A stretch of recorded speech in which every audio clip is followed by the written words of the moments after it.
ان الحمد لله نحمده ونستعينه ونستغفره ونعوذ بالله من شرور انفسنا ومن سيئات اعمالنا من يهده الله فلا مضل له ومن يضلل فلا هادي له واشهد ان لا اله الا الله وحده لا شريك له واشهد ان محمدا عبده ورسوله اما بعد فان خير الحديث كتاب الله وخير الهدي هدي محمد صلى الله عليه وآله وسلم وشر الأمور محدثاتها وكل محدثة بدعة وكل بدعة ضلالة وكل ضلالة في النار.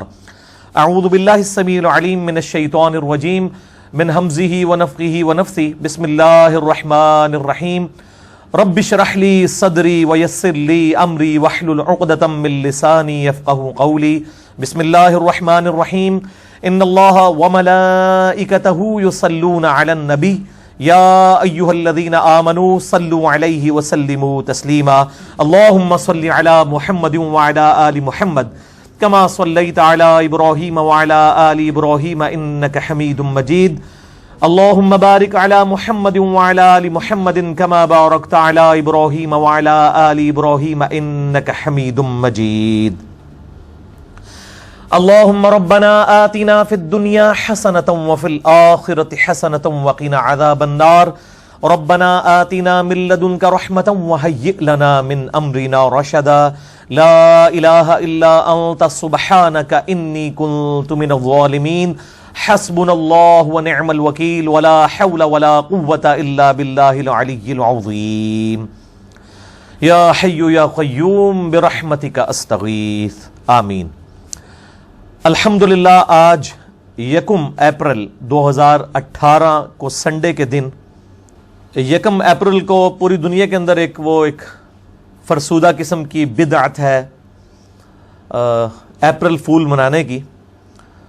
تو اسی طریقے سے جن علماء اور جن مکاتب فکر کے لیڈرز نے اپنی عوام الناس کے ساتھ اپریل فول جو منایا ہوا ہے اور اس کی وجہ سے لوگوں کو دھوکے میں ڈالا ہے، تو آج 1 اپریل کے دن ہم ان کے اس اپریل فول کو پبلک کے سامنے بیان کریں گے تاکہ ان کو پتہ چلے کہ سچائی کیا ہے انشاءاللہ تعالی.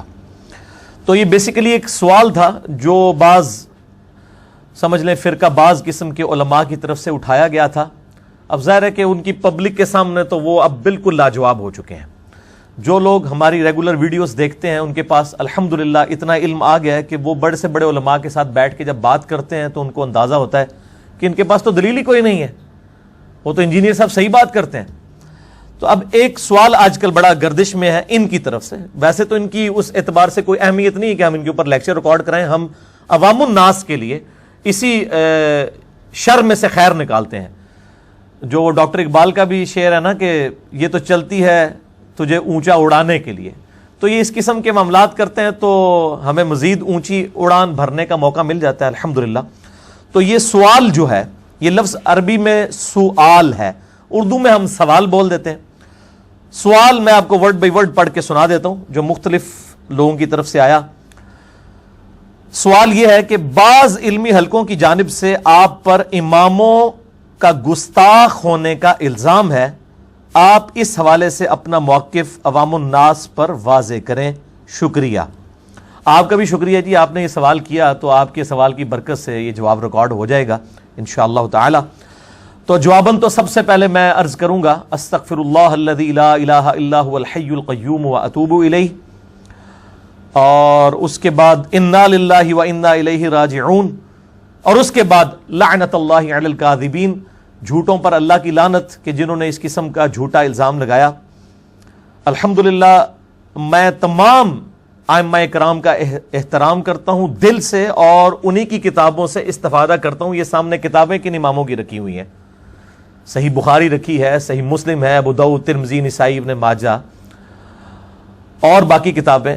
ہمارے علاوہ تو کوئی احترام کرتا ہی نہیں ہے، باقی تو صرف اماموں کو مان رہے ہیں، اماموں کی نہیں مان رہے. ہم الحمدللہ اماموں کو بھی مانتے ہیں اور اماموں کی بھی مانتے ہیں. اب چونکہ اماموں کی جب مانی جائے گی تو جو انہوں نے غلط نظریات اڈاپٹ کر لیے اماموں کے بارے میں تو ظاہر ہے اس پہ زد پڑے گی. جس طرح کرسچینٹی کو جب حضرت عیسیٰ علیہ السلام کی صحیح تعلیمات بتائی جائیں گی تو وہ آپ کے خلاف ہو جائیں گے، وہ کہیں گے عیسیٰ کے گستاخ ہیں یہ، حالانکہ ہم تو توحید بیان کر رہے ہوں گے اور عیسیٰ علیہ السلام کی بتائی ہوئی توحید عوام الناس تک پہنچا رہے ہوں گے۔ اسی طریقے سے ہمارے سب کانٹیننٹ کا ایک عجیب و غریب کلچر ہے، یہاں پہ جب آپ سچی بات کرتے ہیں تو لوگوں کو اس حوالے سے تکلیف ہوتی ہے اور وہ سمجھتے ہیں شاید یہ اماموں کے گستاخ ہو رہے ہیں، حالانکہ اماموں کے سب سے بڑے ڈیفینڈر ہی ہم یہ ہیں، اس اعتبار سے کہ ہم نے ان کی صحیح تعلیمات لوگوں کے سامنے رکھی ہیں الحمدللہ۔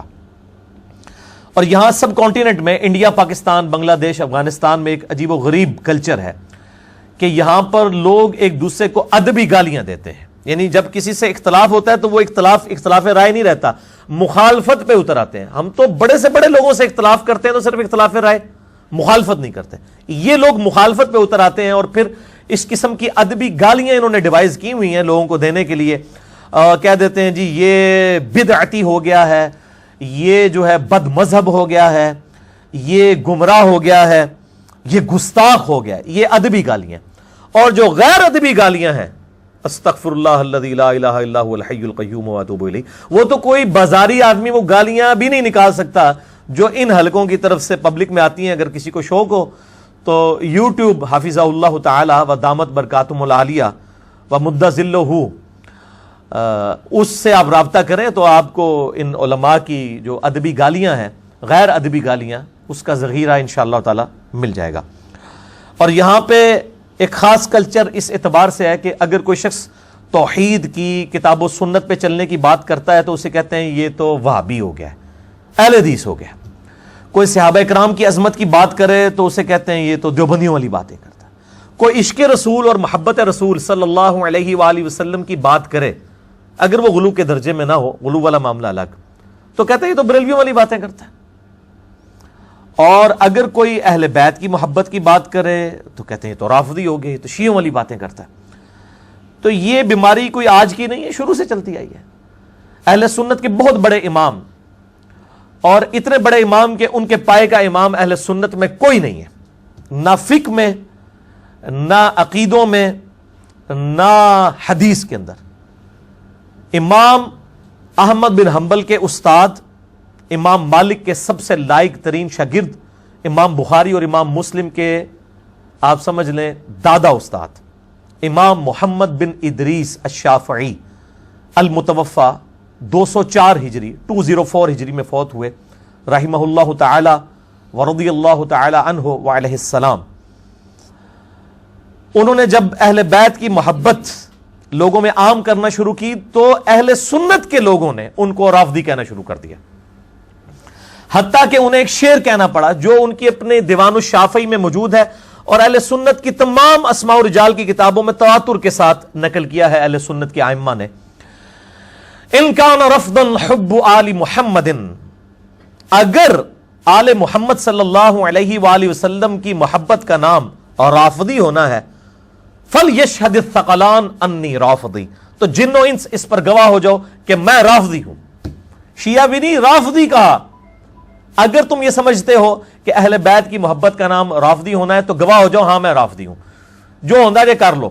اور میں بھی اپنے بھائیوں کو یہی کہتا ہوں، مجھے بھی وہ جب اہل حدیث میرے خلاف کو کلپ چڑھاتے ہیں تو لکھتے ہیں وہ رافضی، نیم رافضی، جب شیعہ چڑھاتے ہیں تو وہ لکھتے ہیں سنی عالم دین، اور جب دیوبند بریلوی چڑھاتے ہیں وہ کہتے ہیں چھپا ہوا وہابی۔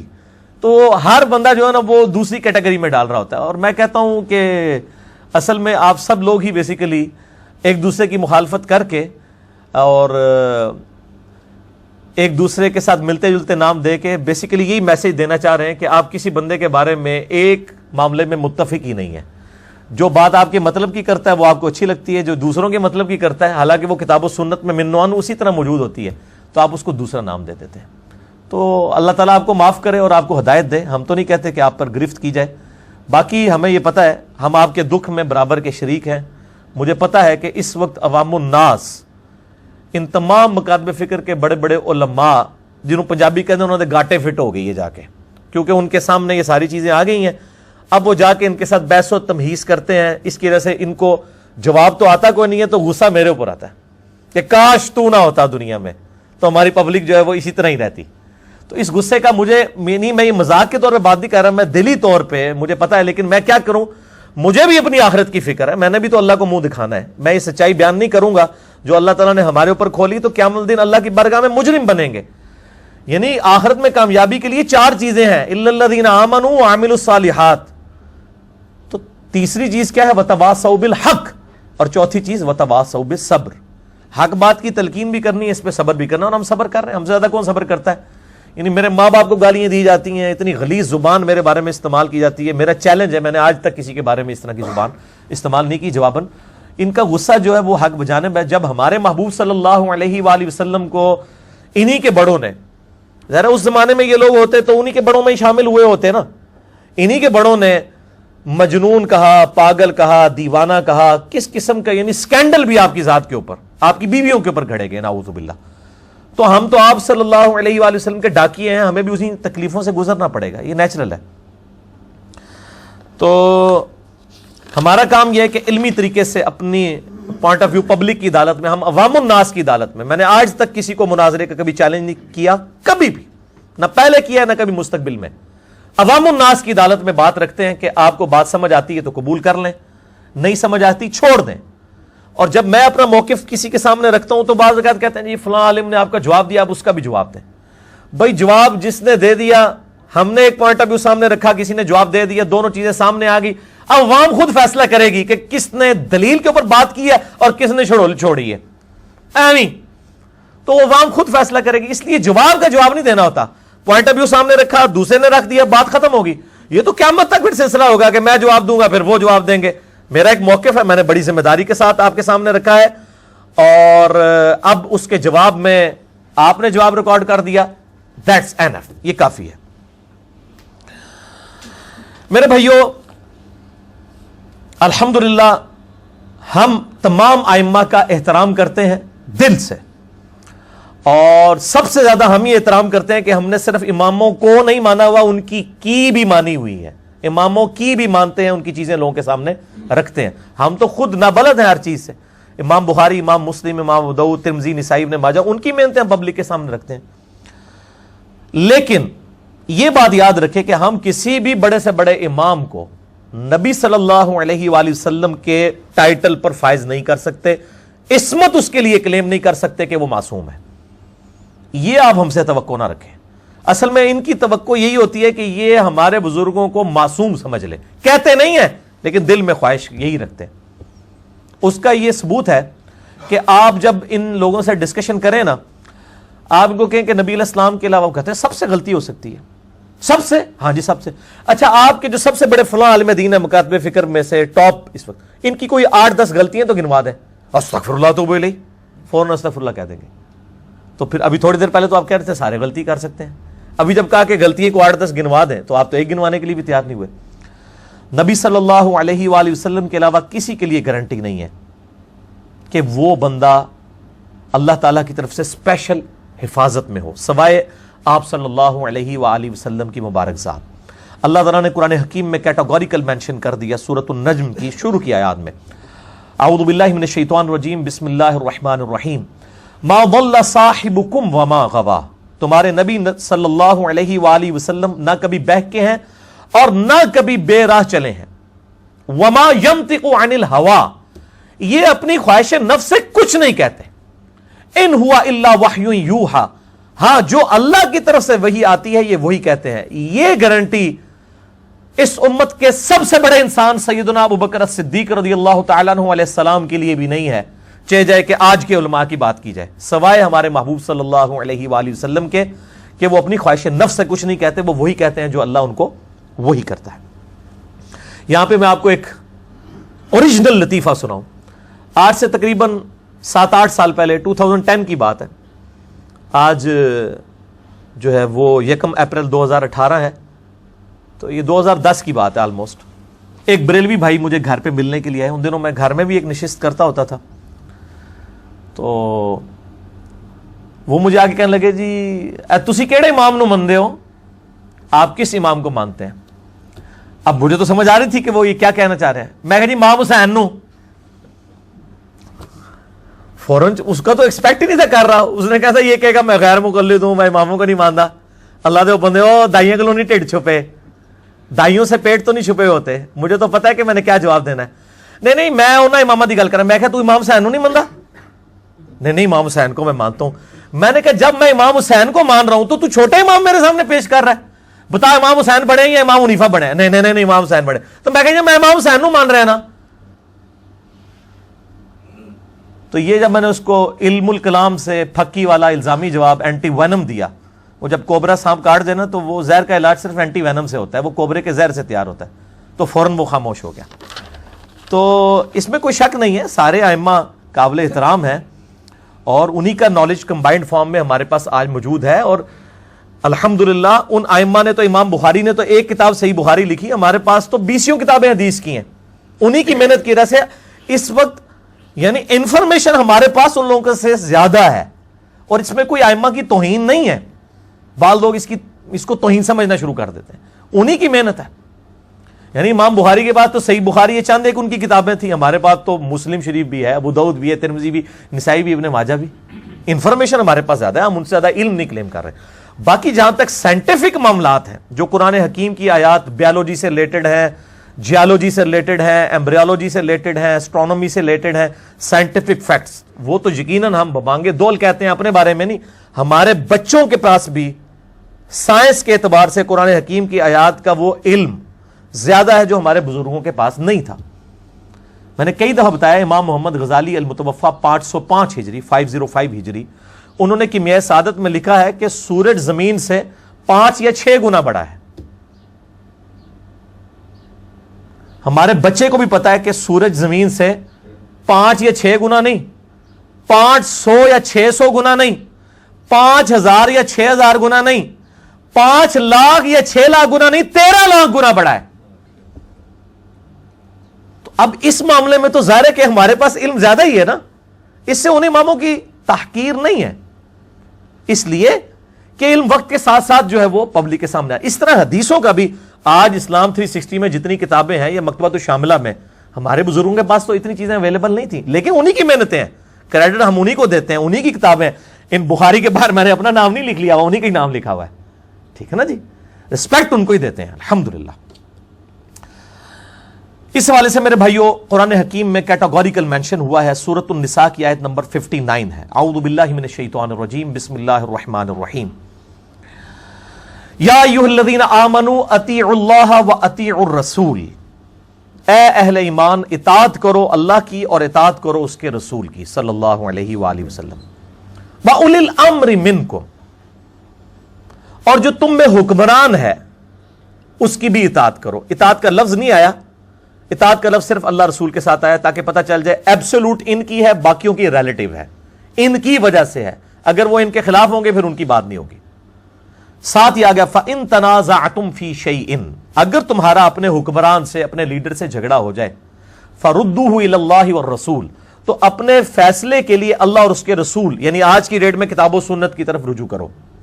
ان کنتم تؤمنون باللہ والیوم الآخر, اگر تم اللہ اور یوم آخرت پر ایمان رکھتے ہو, یعنی اگر صحیح مسلمان ہو تو تمہارا ایٹیچیوڈ یہ ہوگا کہ اپنے عالم دین سے, اپنے حکمران سے, اپنے لیڈر سے تمہارا اختلاف ہوگا تو تم یہ نہیں کہو اتنے بڑے بزرگ کو کیسے غلطی لگ سکتی ہے, تم اللہ اور اس کے رسول یعنی کتاب و سنت کی طرف رجوع کرو گے اگر تم اللہ اور یوم آخرت کو مانتے ہو. ذالک خیر و احسن تأویلا, اسی میں تمہاری خیریت ہے اور اسی کا انجام بہتر ہونے والا ہے, ورنہ تمہارا انجام برا ہوگا اگر تم اللہ اور اس کے رسول صلی اللہ علیہ وآلہ وسلم کو فائنل اتھارٹی نہیں مانو گے. اور بھائیو پریکٹیکلی ہماری حدیث کی کتابوں میں درجنوں ایسی مثالیں موجود ہیں کہ ہمارے صحابہ اکرام علیہم رضوان وعلیہم السلام اجمعین کے سامنے جب کوئی بات رکھی جاتی تھی کتاب و سنت سے اور وہ ان کے رائے کے خلاف ہوتی تھی تو وہ اپنی رائے پہ نہیں ڈٹتے تھے بلکہ فوراً سر تسلیم خم کر دیتے تھے, صحیح مسلم بن جاتے تھے وہ. اس کانٹیکسٹ میں میں کم از کم 3 مثالیں پیش کرتا ہوں ٹائم کی مناسبت سے, ورنہ تو میں 10 گھنٹے اس پہ فی البدی بول سکتا ہوں. پہلی مثال صحیح بخاری اور صحیح مسلم کی متفق علیہ حدیث ہے, بخاری میں بھی اور مسلم میں دونوں میں موجود ہے. بخاری میں انٹرنیشنل نمبر ہے 1563, مسلم میں 2964. امام زین العابدین المتوفا 95 ہجری جو سیدنا حسین علیہ السلام کے بیٹے ہیں, امام سجاد رضی اللہ تعالیٰ عنہ علیہ السلام, وہ مروان بن حکم سے نقل کرتے ہیں کہ مروان کہتا ہے کہ میں اس مجلس میں موجود تھا جہاں پہ سیدنا عثمان جب خلیفہ راشد تھے، ان کا اور سیدنا علی کا اختلاف ہو گیا ایک مسئلے میں، اور وہ اختلاف یہ تھا کہ سیدنا عثمان رضی اللہ تعالیٰ عنہ حج تمتع پر پابندی لگا رہے تھے، جبکہ بخاری اور مسلم میں ہے کہ آپ سے نے بڑی محنت کر کے مشرکین عرب کی یہ رسم توڑی تھی، وہ حج تمتع کو حرام سمجھتے تھے، اور نبی علیہ السلام نے، بخاری مسلم میں آتا ہے، یوں انگلیاں داخل کی اور فرمایا قیامت تک حج اور عمرہ یوں داخل ہو گئے، اب قیامت تک حج تمتع ہے، میں نے اس کو جاری کر دیا ہے، ایک سفر میں حج اور عمرہ دونوں کیے جائیں۔ اتنی مشکل سے یہ مشرکانہ رسم توڑی، لیکن سیدنا عثمان رضی اللہ تعالیٰ عنہ نے کچھ اپنے ایشوز کی وجہ سے اس کے اوپر پابندی لگائی۔ اب وہ ایک علیحدہ سے ٹاپک ہے، میں اس طرف چل پڑوں گا پھر فائدہ نہیں ہے۔ بہرحال سیدنا علی نے مخالفت کی، اور جب سیدنا علی نے دیکھا کہ حضرت عثمان اپنی بات پر ڈٹے ہوئے ہیں اور پیچھے ہٹنے کے لیے تیار نہیں ہے، تو سیدنا علی رضی اللہ تعالیٰ عنہ علیہ السلام نے ادھر ہی پھر نعرہ حق بلند کیا اور کہا لبیک بعمرہ والحج، میں عمرے اور حج کے لیے لبیک بولتا ہوں، میں ایک سفر میں دونوں کروں گا، اور کہا کہ اے امیر المومنین، میں نبی صلی اللہ علیہ وآلہ وسلم کی سنت کو نہیں چھوڑ سکتا کسی کے کہنے کے اوپر، خواہ وہ آپ ہی کیوں نہ ہو۔ نبی صلی اللہ علیہ وسلم نے حج تمتع کو جاری کیا تھا، میں آپ صلی اللہ علیہ وآلہ وسلم کی مخالفت نہیں کروں گا، آپ کی مخالفت کر لوں گا۔ یہ صحابہ کرام کا ایٹیچیوڈ تھا۔ دوسری مثال جامعہ ترمذی میں انٹرنیشنل نمبر کے مطابق 824 نمبر، اہل شام میں سے ایک شخص عبداللہ بن عمر کے پاس آیا اور اس نے پوچھا یہ حج تمتع کرنا، یعنی ایک ہی سفر میں حج اور عمرے کو جمع کرنا، جو آج دنیا کے 95% مسلمان کرتے ہیں، کیا یہ حلال ہے؟ پہلے انہیں فتویٰ ڈالا، بڑا سیانا سی، اس کو یہ تھا کہ بعد میں مکر ہی نہ جائیں، حالانکہ وہ تو کامل الایمان مومن تھے، انہوں نے تو بعد میں ایسا جواب دیا جو اس کے وہم اور گمان میں بھی نہیں تھا۔ انہوں نے کہا حلال کیا، سنت ہے، حج قران بھی حج اور عمرے کو ایک سفر میں جمع کیا جاتا ہے، تمتع میں بھی کیا جاتا ہے، حج افراد میں صرف حج ہوتا ہے، قران ہو یا تمتع ہو، دونوں ہی ایک سفر میں دونوں چیزوں سے فائدہ اٹھانا، تمتع کہتے ہیں فائدہ اٹھانے کو، تو یہ دونوں چیزیں سنت ہیں۔ تو عبداللہ بن عمر سے وہ کہنے لگا کہ آپ کے جو ابا جان تھے نا حضرت عمر رضی اللہ تعالیٰ عنہ، وہ تو منع کرتے تھے حج تمتع سے۔ اب انہوں نے کہا اتنے بڑے بزرگ ہوں گے، آخر کوئی وجہ تو ہوگی، یہ تو امام حنیفہ رحمہ اللہ کے بارے میں اتنی بڑی کلیم کرتے ہیں۔ عبداللہ بن عمر رضی اللہ تعالیٰ نے فرمایا کہ مجھے یہ بتا، اگر کسی چیز کو کرنے کا حکم نبی صلی اللہ علیہ وآلہ وسلم دیں اور اس سنت کو جاری کریں اور میرا باپ اس کی مخالفت کرے تو نبی علیہ السلام کی بات مانی جائے گی یا میرے باپ عمر کی بات مانی جائے گی؟ اس نے کہا جی نبی صلی اللہ علیہ وسلم کی۔ تو انہوں نے کہا جب میں بتا رہا ہوں کہ نبی علیہ السلام نے اسے جاری کیا ہے تو نبی صلی اللہ علیہ وآلہ وسلم کی سنت پہ ہی عمل کرو۔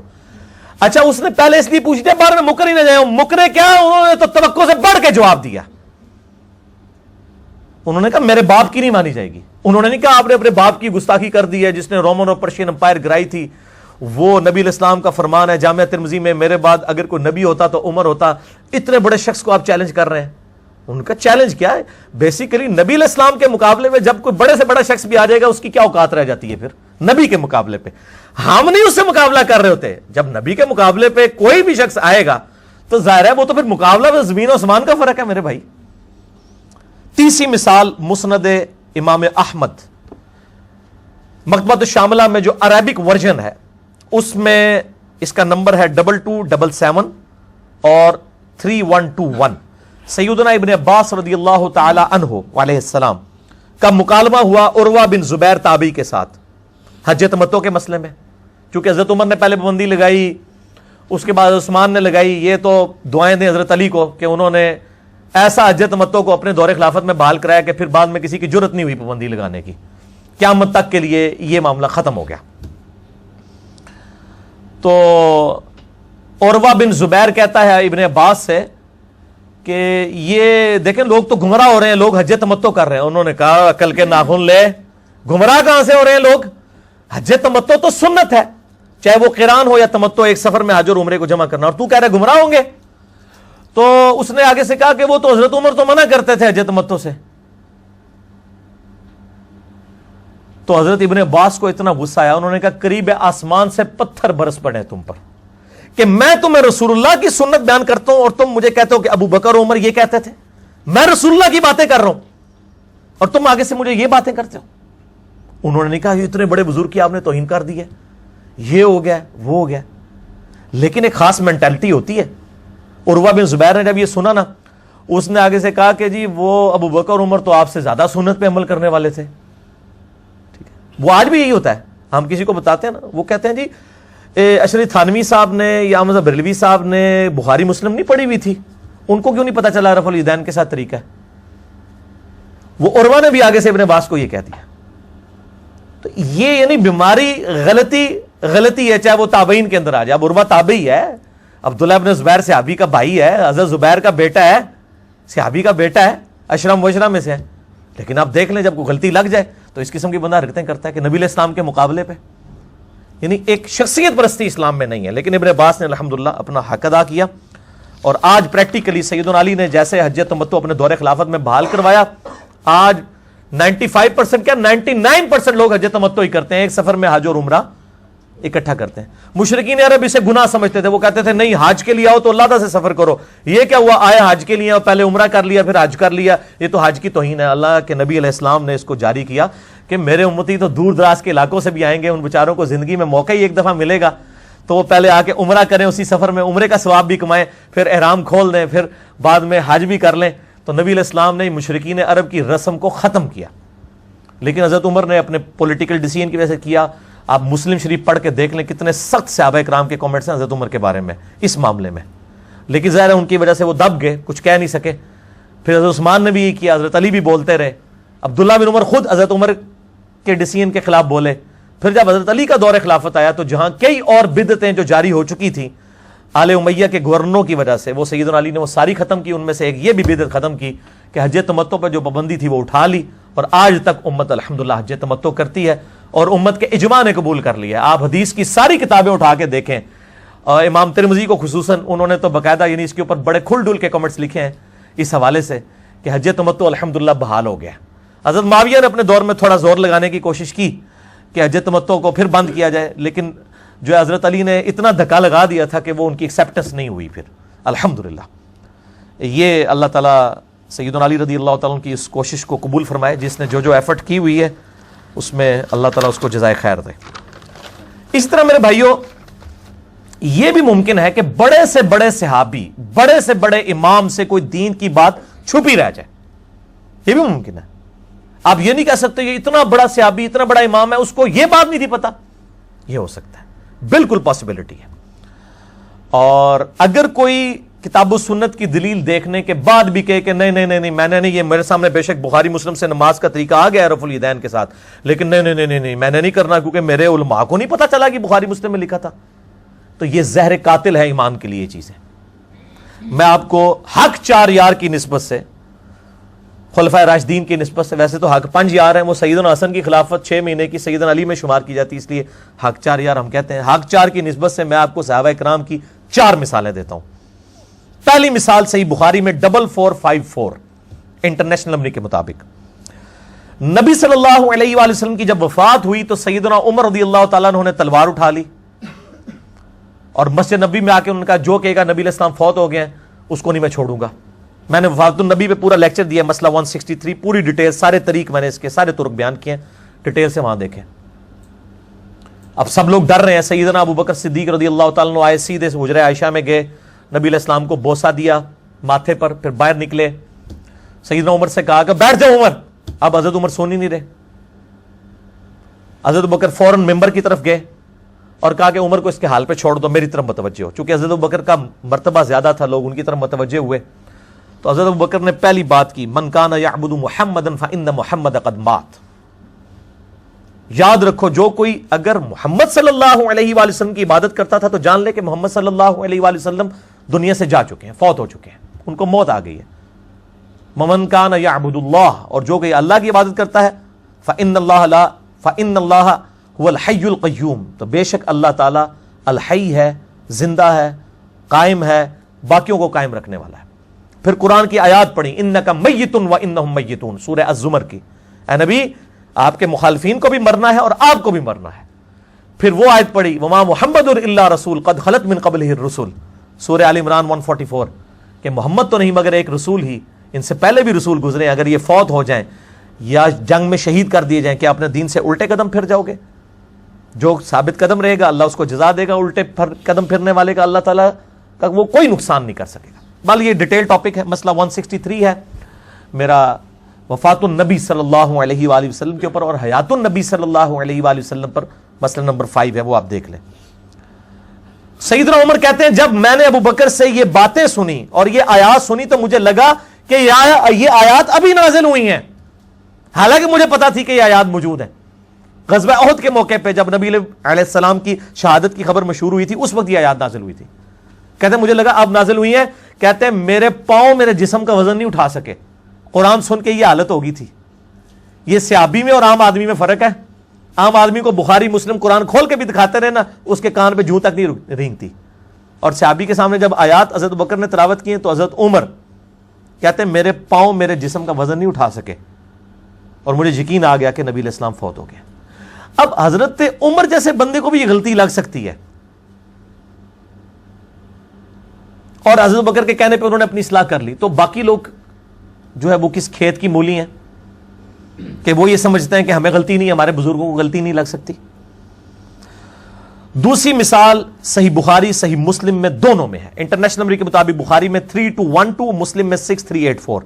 سیدنا حسان ابن ثابت مسجد نبوی میں بیٹھ کے اشعار سنا رہے تھے، کچھ شعر نعتیہ۔ حضرت ابو ہریرہ پاس بیٹھے تھے، حضرت عمر خلیفہ تھے، پاس سے گزرے اور یوں کر کے گھورا، آگے وہ بھی صحابی تھا۔ اس نے کہا عمر اس طرح نہ مجھے دیکھ، تجھ سے بہتر شخص مسجد میں بیٹھا ہوتا تھا، میں ان کو بھی نعتیہ اشعار سناتا تھا، یعنی نبی صلی اللہ علیہ وآلہ وسلم۔ حضرت عمر نے کہا گواہ لاؤ، انہوں نے کہا یہ ابو ہریرہ بیٹھا ہے۔ انہوں نے کہا ابو ہریرہ بتاؤ کیا نبی علیہ السلام میرے لیے ممبر نہیں رکھواتے تھے؟ آپ صلی اللہ علیہ وآلہ وسلم میرے لیے دعا نہیں کرتے تھے کہ اے اللہ روح قدس کے ذریعے حسان کی مدد کریے، شیروں کے ذریعے کافروں کو جواب دیتا ہے نبی صلی اللہ علیہ وآلہ وسلم کے مخالفین کو؟ انہوں نے کہا میں اللہ کی قسم اٹھاتا ہوں کہ حسان ابن ثابت سچ کہہ رہے ہیں، نبی صلی اللہ علیہ وآلہ وسلم حضرت حسان کے لیے دعا فرمایا کرتے تھے۔ اب حضرت عمر نے یہ کوئی مجلس، یہ محفل میلاد اٹینڈ نہیں کی ہوئی، وہ محفل میلاد کے لیے بھی اس کو دلیل لیتے ہیں نا۔ ہمیں محفل میلاد سے کوئی چڑ نہیں ہے، ہم کہتے ہیں اس میں شرک بیان نہ کریں، کتاب و سنت سے دلائل بیان۔ محفل میلاد ہم نے بھی کئی کی ہیں، مسئلہ 63 میرا ریکارڈڈ موجود ہے میلاد کے اوپر، بلکہ اب تو اجماع ہو چکا ہے، اہل حدیث میلاد کہہ کے نہیں لیکن وہ امام الانبیاء کانفرنس کہہ کے کر لیتے ہیں، ربیع الاول کے مہینے میں کرتے ہیں، دیوبند سیرت النبی کانفرنس کرتے ہیں، بریلوی میلاد النبی کانفرنس کرتے ہیں، شیعہ بھی کرتے ہیں، کر رہے سارے ہی ہیں۔ تو اب حضرت عمر نے تو نہیں کہا کہ میں نے تو آج تک سنا ہی نہیں ہے، یہ کیا باتیں کر رہے ہو، میں امیر المومنین ہوں، میں نبی علیہ السلام کا ساتھی ہوں۔ ان کو غلطی لگ گئی۔ تو بھئی اگر حضرت عمر کو غلطی لگ سکتی ہے تو امام حنیفہ، امام شافعی، امام احمد بن حنبل، امام مالک کو بھی غلطی لگ سکتی ہے، انہوں نے تو نبی علیہ السلام کی صحبت بھی نہیں کی ہوئی ہے۔ تیسری مثال بھی بخاری اور مسلم سے، اب یہ دیکھ لیں ساری بخاری چل رہی ہے، مسلم چل رہی ہے۔ بخاری میں 1926، مسلم میں 2589۔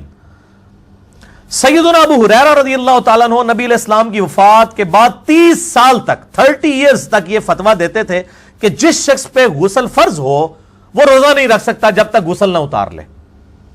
جب مروان بن حکم جو ہے وہ حضرت معاویہ رضی اللہ تعالیٰ عنہ کے دور میں مکے اور مدینے کا گورنر بنا تو اس کو یہ مسئلہ کھٹکا، اس نے کہا یہ حضرت ابو ہریرہ ایسا مسئلہ کیوں بیان کرتے ہیں، لیکن وہ احترام بھی ان کا کرتا تھا، ڈائریکٹ بات نہیں کر سکتا تھا۔ سیدہ عائشہ کی طرف بندہ بھیجا، سیدہ عائشہ نے کہا کہ ایسا تو کوئی مسئلہ نہیں ہے، نبی علیہ السلام تو اپنی بیویوں کے ساتھ ازدواجی تعلق قائم کرتے تھے اور فجر کا وقت داخل ہونے کے بعد غسل اتارتے تھے اور روزہ بھی رکھ لیتے تھے۔ حالانکہ آپ صلی اللہ علیہ وسلم کو یہ پتا ہوتا تھا کہ مجھ پہ غسل فرض ہے۔ چلے احتلام والا معاملہ ہو، عام آدمی کے اعتبار سے بات کر رہا ہوں، وہ تو اس بیچارے کو نہیں پتا چلا، اچانک آنکھ کھلی، نبی علیہ السلام کو تو پتا ہوتا تھا۔ آپ نے امت کے لیے آسانی رکھی ہے، اللہ نے شریعت میں آسانی دی ہے۔ وہ آئے حضرت ابو ہریرہ کے پاس، حضرت ابو ہریرہ رضی اللہ تعالیٰ وہی فتویٰ دے رہے ہیں، اپنا اجتہاد اور قیاس کر رہے تھے، ان کے پاس کوئی دلیل نہیں تھی کتاب و سنت سے۔ صحابی کا بھی اجتہاد اور قیاس غلط ہو سکتا ہے۔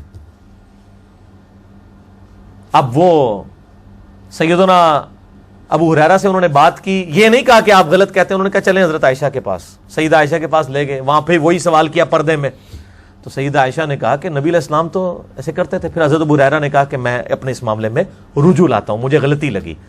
حضرت ابو ہریرہ سب سے زیادہ حدیثوں کے راوی ہیں، ان کو بھی غلطی لگ سکتی ہے، تو امام حنیفہ کو غلطی نہیں لگ سکتی، امام شافعی، امام بن حنبل، امام مالک کو۔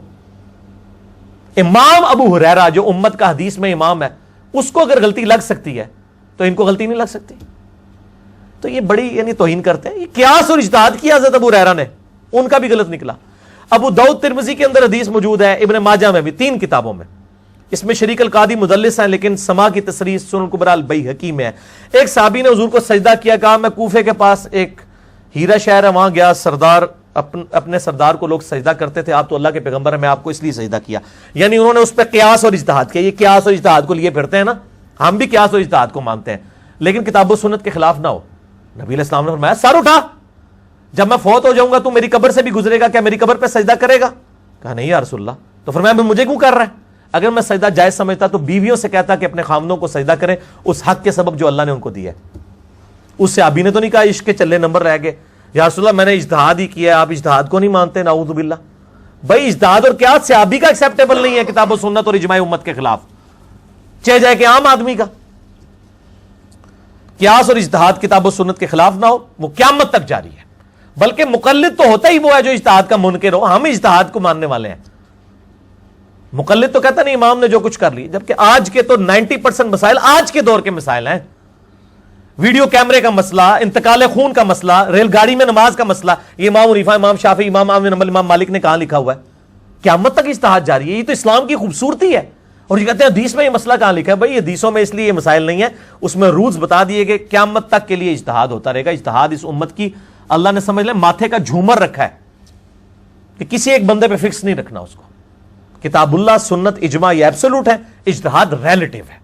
یہ چاروں چیزیں اہل سنت کا منہج, میرا ایک کلپ ہے یوٹیوب پہ, لکھیں آپ کو پتا چلے منہج کسے کہتے ہیں. اہل سنت کا منہج کیا ہے؟ کتاب اللہ, سنت, اجماع, ایبسولوٹ دلائل, اور اجتہاد جو ہے ریلیٹیو. یہ 4 چیزیں. تو حضرت ابو ہریرہ نے پھر رجوع کر لیا.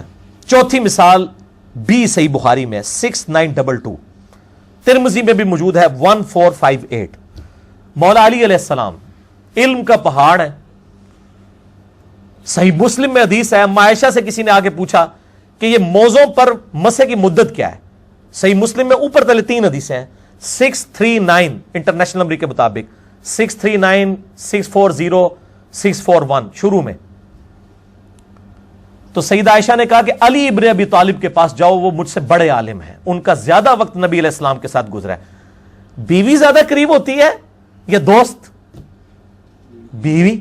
اور اما عائشہ کیا کہہ رہی ہیں کہ علی کے پاس جاؤ, ان کا مجھ سے زیادہ قرب تھا نبی علیہ السلام کے ساتھ, وہ تمہیں بتائیں گے کہ مسح کی مدت کیا ہے, کیونکہ وہ سفر و حضر میں حضور کے ساتھ ہوتے تھے. سیدہ عائشہ تو صرف اس سفر میں ہوتی تھی نا جو ان کا قرعہ نکلتا تھا. بخاری میں ہے کہ نبی علیہ السلام ہر سفر کے لیے قرعہ اندازی کرتے تھے, جس بیوی کا نام نکلتا تھا اس ایک بیوی کو ساتھ لے کے جائے. حضرت علی تو ہر سفر میں ساتھ ہوتے تھے سوائے تبوک کے, اس میں پیچھے چھوڑ کے. بخاری مسلم میں آتا ہے تو حضرت علی رو پڑے. تو حضور نے کہا کہ تو اس پہ خوش نہیں ہے کہ تیری میرے ساتھ وہی نسبت ہے جو ہارون کی موسیٰ کے ساتھ, مگر میرے بعد کوئی نبی نہیں. اتنا بڑا ٹائٹل دے دیا. جیسے موسیٰ علیہ السلام کو طور پہ گئے تھے تو ہارون کو چھوڑ کے گئے تھے, میں تبوک پہ تجھے چھوڑ کے جا رہا ہوں اپنی طرف سے. مولا علی علیہ السلام کے پاس جب وہ بندہ آیا تو انہوں نے فرمایا کہ نبی علیہ السلام نے مسافر کے لیے 3 دن اور 3 رات یعنی 72 گھنٹے اور 15 نمازیں, اور مقیم کے لیے 1 دن اور 1 رات یعنی 5 نمازیں 24 گھنٹے کے اندر ایک دفعہ وضو کر کے جب موزے پہن لیے جائیں تو اس پہ مسح کی اجازت دی ہے. اتنا بڑا عالم جس سے اما عائشہ جو سینکڑوں صحابہ کی استاد ہیں, ان کو جو مسئلہ نہیں پتا ہوتا تھا وہ مولا علی سے پوچھتی تھی. اور یہاں پہ مولا علی علیہ السلام کے بارے میں بخاری میں کیا آ رہا ہے؟ صحیح بخاری 6922, جامعہ ترمذی 1458, اور سنن ابی داؤد میں بھی ہے 4351. اور سنن ابی داؤد میں جب حضرت علی کا نام آیا تو امام داؤد نے علی علیہ السلام لکھا ہے. اس حدیث میں بھی 4351. ویسے تو بخاری میں بھی ہے علی علیہ السلام 6318 صحیح بخاری میں. ابو داؤد کے اندر یہ 4351 کے اندر ہے. بخاری میں امام حسین کے ساتھ علیہ السلام ہے 3748 حدیث میں. اس میں بھی امام داؤد نے علی علیہ السلام لکھا ہے کہ مولا علی علیہ السلام نے چند مرتدین کو جو دین سے پھر چکے تھے ان کو آگ میں جلوا دیا. ابن عباس تک جب یہ خبر پہنچی تو ابن عباس نے کہا کہ میں اگر حضرت علی کی جگہ ہوتا تو میں کبھی ان کو آگ میں نہ جلواتا بلکہ قتل کرواتا, کیونکہ نبی صلی اللہ علیہ وآلہ وسلم مرتدین کو قتل کروایا کرتے تھے اور کہتے تھے کہ آگ میں کسی کو نہ جلاؤ, آگ کا عذاب صرف اللہ اپنی مخلوق کو دے سکتا ہے, یعنی آخرت میں جو دے گا. کوئی مخلوق دوسری مخلوق کو آگ میں نہیں جلا سکتی, یہ حرام ہے. آپ کسی جانور کو, کسی کافر کو, کسی مسلمان کو سزا کے طور پہ آگ میں نہیں ڈال سکتے. اب حضرت علی کی یہ بات، حضرت ابن عباس کی یہ بات حضرت علی کے بارے میں حضرت علی کو کسی نے بتائی کہ ابن عباس یہ کہہ رہے ہیں، تو حضرت علی نے آگے سے نہیں کہا میں تو امیر المومنین ہوں، میں خلیفہ راشد ہوں، ابن عباس کی کیا مجال کہ مجھ سے اختلاف کرے، اتنے بڑے بزرگ کو کیسے غلطی لگ سکتی ہے؟ آپ نے فرمایا کہ ابن عباس نے سچ کہا، اللہ تعالیٰ اس کو جزا دے، اس نے سچ کہا، یعنی اس نے اس طرح میری رہنمائی کر دی، یعنی مجھ سے یہ چیز اوور لک ہو گئی تھی۔ اور ابو داؤد میں الفاظ ہیں، انہوں نے ویح کے لفظ استعمال کیے کہ ابن عباس، ہائے افسوس ابن عباس، تو نے پہلے کیوں نہیں مجھے ہائی لائٹ کر دی یہ بات کہ میں رجوع کر لیتا۔ اب سیدنا علی جیسی شخصیت، ان سے بھی معاملات اوور لک ہو سکتے ہیں۔ اے پکی بھی جے کہندے نے جی باقیاں دی غلطی بیان کردا ہے، حضرت علی دی نہیں کردا۔ بھائی ساڈے سارے ہی سکے نے تے نبی علیہ السلام تو ود کے ساڈا سکا کوئی نہیں جے۔ نبی علیہ السلام دے نال جدی بھی گل ٹکرائے گی، جس کی بھی بات ٹکرائے گی، ہم کلیئر کٹ اس کی غلطی کو ہائی لائٹ کریں گے۔ اور مولا علی نے خود مانا ہے، جس طرح حضرت عمر نے اپنی غلطی مانی، حضرت علی نے بھی مان لی کہ مجھ سے یہ مس ہینڈل ہوا ہے مسئلہ۔ تو یہ میرے بھائیوں کلیئر کٹ ہو گیا کہ جلیل القدر صحابہ سے اگر کوئی علمی باتیں پوشیدہ رہ سکتی ہیں تو ائمہ اکرام کو اب آپ کس کھاتے میں مانیں گے، جو نہ تابعین ہے بلکہ تبع تابعین اور تبع تابعین میں آتے ہیں؟ ان سے نہیں غلطیاں ہو سکتی، ان سے علم کی بات اوور لک نہیں ہو سکتی۔ تو اب چونکہ ائمہ اربعہ جو ہیں وہ 4 امام ویسے بولے جاتے ہیں، ویسے تو امام تو بے شمار ہیں، 6 تو یہ بڑے امام ہیں، تو ویسے عموماً جو مشہور ہیں ائمہ اربعہ فقہ کے، امام ابو حنیفہ رحمہ اللہ تعالی المتوفی 150 ہجری، امام مالک بن انس المتوفی 179 ہجری، امام محمد ابن ادریس شافعی المتوفی 204 ہجری، اور امام احمد بن حنبل المتوفی 241 ہجری، رضی اللہ عنہم اجمعین وعلیہم السلام اجمعین ورحمہم اللہ اجمعین۔ ان چاروں کی نسبت سے، ویسے ایک پنجویں بھی نہ امام جعفر جو یہ سارے دے استاد ہے، ان کو بھی مانے نا، وہ بھی اہل سنت کے ہیں نا، ٹھیک ہے نا جی۔ امام جعفر بن محمد باقر بن علی بن حسین بن علی، جو اہل بیت میں سے، تو ان چاروں اماموں کی نسبت سے چونکہ ہمارے سب کانٹیننٹ میں یہاں پہ زیادہ حنفی ہیں، لہذا جو حنفی پبلک ہے اور ان کی علماء کی بھی اکثریت کو یہ چیزیں تو نہیں پتہ ہوتی ہیں، وہ تو سلیکٹیو کورس پڑھتے ہیں، اس لیے میں چاہ رہا ہوں کہ میں ان کے سامنے اپنا مقدمہ رکھ دوں تاکہ ان کو پتہ چل جائے۔ اگر ان کے بزرگوں نے ان کو اس حوالے سے نابلد رکھا تو اب کم از کم وہ اپنی اصلاح کر لیں، اور اندھی تقلید اور اندھے بن کے کسی کے پیچھے چلنا اس کا قلقمہ ہو۔ اس حوالے سے میں ائمہ اربعہ یعنی 4 بڑے اماموں کی نسبت سے 4 مثالیں HD کیمرے میں دکھانے لگا ہوں اوریجنل کتابوں سے، اور بریلوی مکتبہ فکر کا ترجمہ میں دکھاؤں گا، کیونکہ باقی لوگوں کو تو وہ گستاخ سمجھتے ہیں، تو بھی بریلویوں کا ترجمہ جی وہ کہتے ہیں جی ہمارے بزرگ بڑا ادب والا ترجمہ کرتے ہیں، میں وہ ادب والا ترجمہ پریکٹیکلی 4 مثالیں دکھاؤں گا۔ اس کے بعد ہم عوام کی عدالت میں یہ فیصلہ رکھیں گے، لوگوں کو پتہ چل جائے گا انشاءاللہ تعالی۔ اور یہ وہ چیزیں جو آج تک میں نے آن ایئر نہیں کی تھی، فرسٹ ٹائم میں آن ایئر کرنے لگا ہوں۔ یہ 4 مثالیں۔ پہلی مثال جامعہ ترمذی سے ہے، انٹرنیشنل نمبر کے مطابق 906 نمبر ہے، مکتبۃ الشاملہ میں بھی 906 میں ملے گا، یہ انٹرنیشنل نمبر ہے، اسلام 360 میں بھی آپ کو یہ 906 نمبر مل جائے گا، لیکن میں بریلوی ترجمہ دکھانے لگا ہوں، اس کا نمبر ڈیفرنٹ ہوگا، ضیاء القرآن پبلیکیشن کا۔ اٹینشن ہو جو جی فرحان صاحب ہوں، یہ دکھائیں جی سب سے پہلے ان کو، جامعہ ترمذی ضیاء القرآن پبلیکیشن، بریلویوں کا چند بڑے اداروں میں سے، جس کے اربوں کے شیئرز ہیں پورے پاکستان میں، شبیر بردرز کے بعد سب سے بڑا ادارہ ہے ضیاء القرآن پبلیکیشن۔ انہوں نے یہ ترجمہ چھاپا ہے جامعہ ترمذی کا، جس میں انٹرنیشنل نمبر کے مطابق 906 نمبر یہ حدیث ہے، اور اس میں اس کا نمبر جو ہے 830 ہے، اور باب کا نام ہے اونٹ کو اشعار کرنے کے بیان میں۔ اشعار کیا ہے میں آپ کو سمجھا دیتا ہوں۔ یہ ان کو یہ والا پیج ہی دکھائیں صرف جی، کلوز کر کے، میں بھی تھوڑا آگے ہو جاتا ہوں تاکہ HD کیمرے میں پڑھا جا سکے۔ یہ والا پیج ہی، یہ پیج دکھانا ہے آپ نے۔ اونٹ کو اشعار کرنے کے بیان میں، اشعار کیا ٹرم ہے یہ میں آپ کو انشاءاللہ سمجھاتا ہوں، پھر آپ کو بات سمجھ آ جائے گی۔ بیسیکلی اشعار کہتے ہیں کہ جو ہدی کا جانور ہوتا ہے، یعنی حج اور عمرے کے لیے جو جانور لے کے جایا جاتا ہے نا، تو نبی صلی اللہ علیہ وآلہ وسلم کی سنت تھی کہ اس کے گلے میں ایک تو وہ قلائدہ اس کو کہا جاتا ہے، ایک ہار ڈالتے تھے تاکہ پتہ چل جائے دور سے یہ اللہ کے نام کے جانور ہے. اسی سے تقلید لفظ بھی لکھا ہے، یہ تقلید بھی وہ پٹا ہی ہوتا ہے نا گلے میں. تو نبی صلی اللہ علیہ وسلم اپنے مبارک ہاتھوں سے وہ رسی اس کی نا بٹتے تھے اور ڈالتے تھے. پھر آپ کی عادت تھی کہ ہدی کے جانور کو جو چھری کی نوک ہوتی ہے نا ہلکی سی، وہ ہلکی سی یوں نوک لگا کے نا، ہلکی سی نوک لگا کے وہ جو خون نکلتا تھا نا اس خون سے اس کی گردن پہ مل دیتے تھے، اس سے ریڈ کلر آ جاتا تھا یہاں پہ. اسے کہتے ہیں اشعار، اور یہ نشانی ہوتی تھی کہ اللہ کی راہ کے جانور ہیں. ویسے تو ہمارے انسانوں کے بھی کان اور ناک بھی چھدوائے جاتے ہیں، یہ کوئی مسئلہ کرنا نہیں ہے، ٹھیک ہے. انسانوں کے بھی چھدوائے جاتے ہیں، اور یہ بھی کوئی یہ نہیں کہ گردن کاٹ دیتے تھے ہلکا سا نشان کر کے. وہ جانور کو تو فرق ہی نہیں پڑتا اس طرح کی چیزوں سے، ان کے اوپر تو وہ مطلب جوئیں پڑی ہوئی ہوتی ہیں، ان کو تو وہ مطلب چیونٹیاں کاٹ رہی ہوتی ہیں، ان کی تو ایک نارمل چیز ہے. یہ سنت ہے. اب اس سنت کا مذاق اڑایا گیا.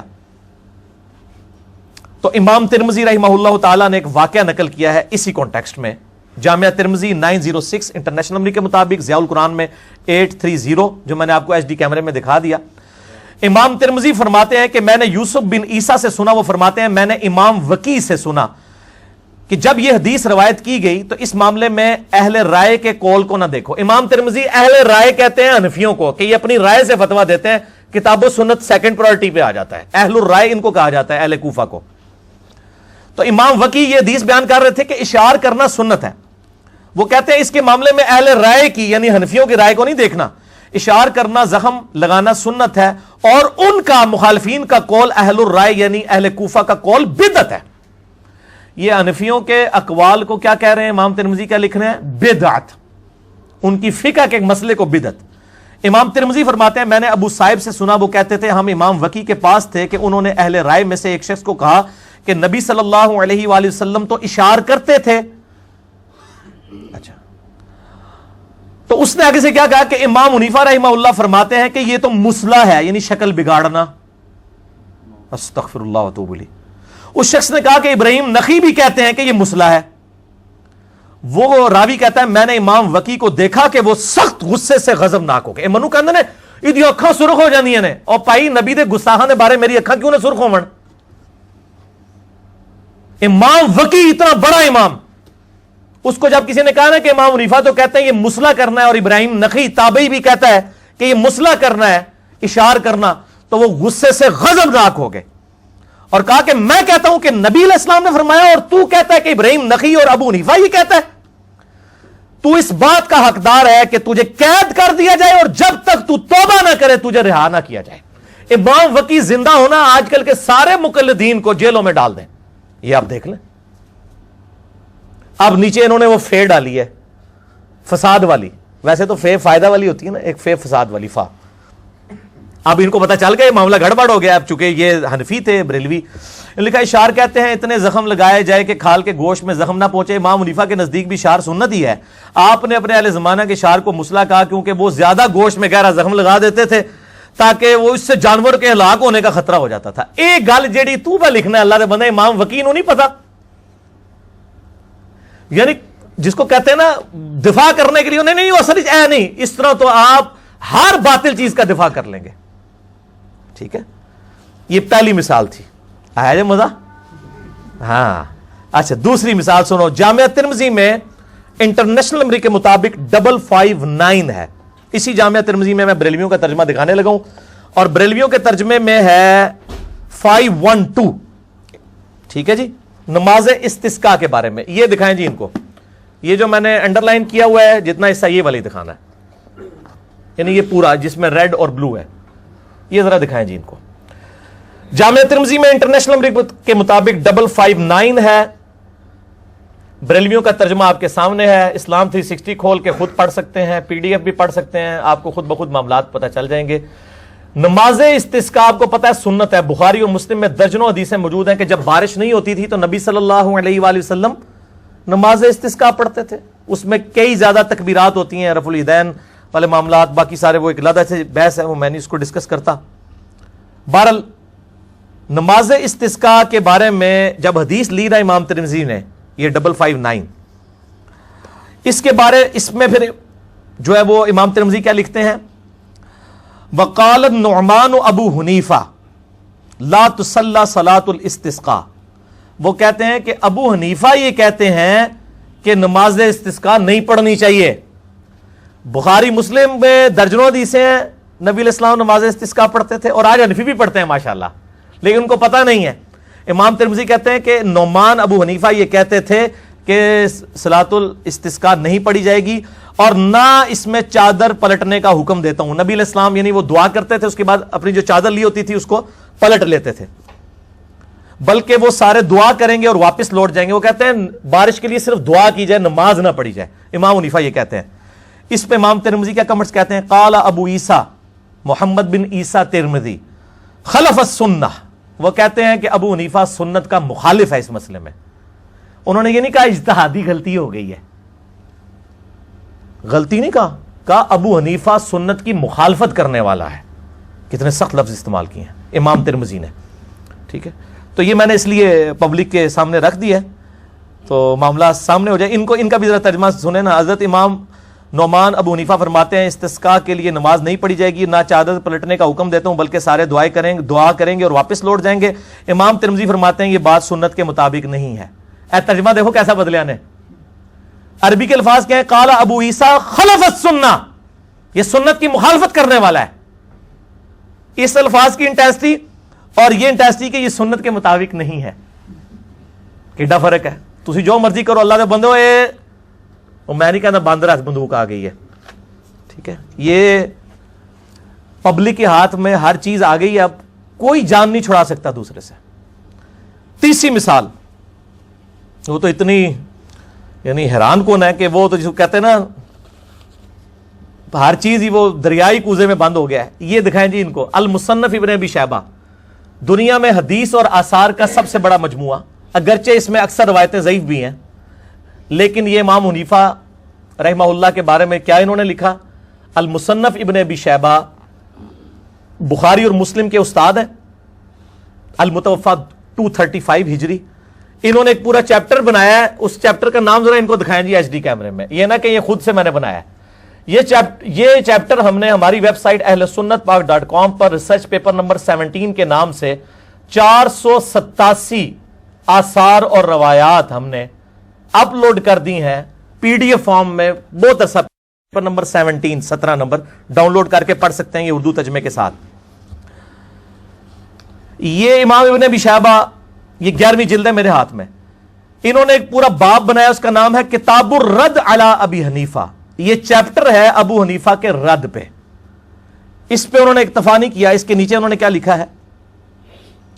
ھذا ما خلف به ابو حنیفہ، وہ کہتے ہیں کہ اس میں بیان کرنے جا رہا ہوں ان چیزوں میں جس میں امام ابو حنیفہ رحمہ اللہ نے مخالفت کی ہے، الاثر الذی جاء عن رسول اللہ صلی اللہ علیہ وآلہ وسلم، ان احادیث کی کہ جو نبی علیہ السلام سے ہم تک پہنچی ہیں، نبی صلی اللہ علیہ وآلہ وسلم کی احادیث کی مخالفت کی ہے۔ اجتہادی غلطی نہیں لکھا انہوں نے، مخالفت کی ہے۔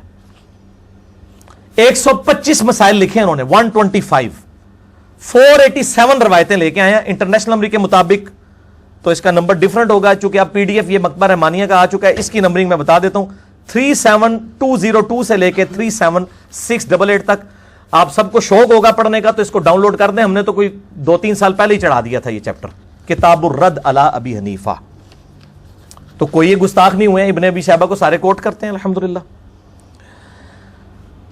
چوتھی مثال ائمہ اربعہ کی نسبت سے، وہ امام بخاری اور امام مسلم کے استاد امام احمد بن حنبل رحمہ اللہ تعالی، بہت سخت کامنٹس لکھے ہیں انہوں نے، اور یہ کوئی انہوں نے اپنے کوئی لو لیٹر میں نہیں لکھے ہیں، یہ مسند احمد بن حنبل میں موجود ہیں۔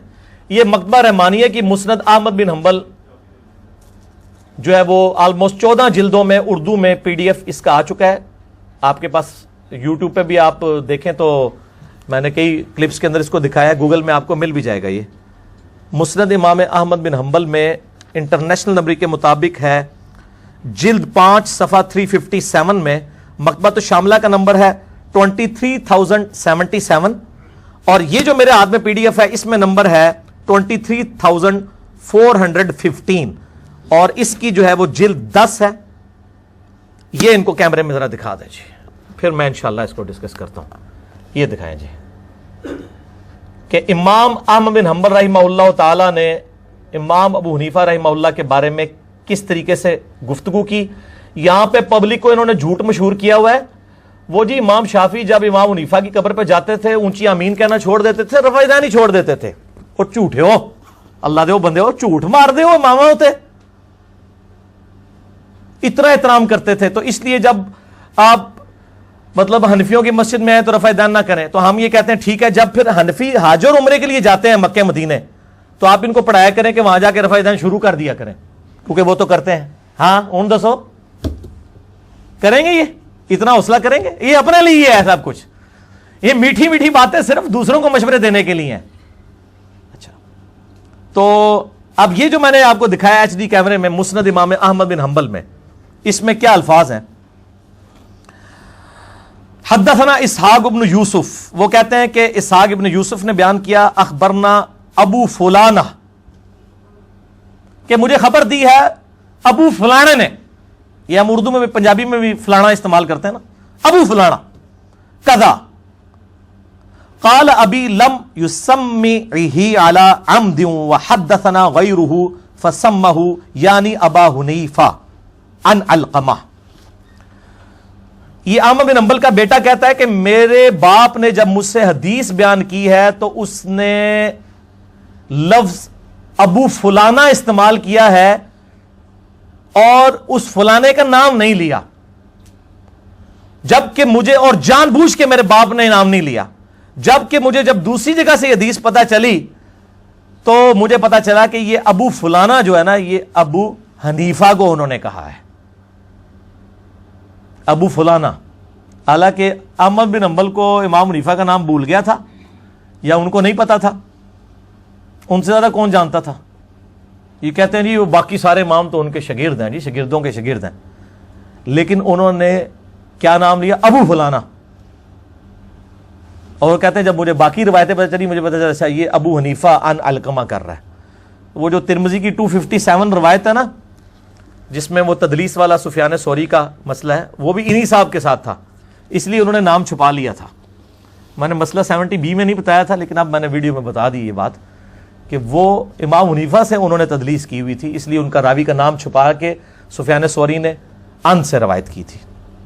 بل یہ میں نے آپ کو یعنی مثالیں دے دی ہیں 4.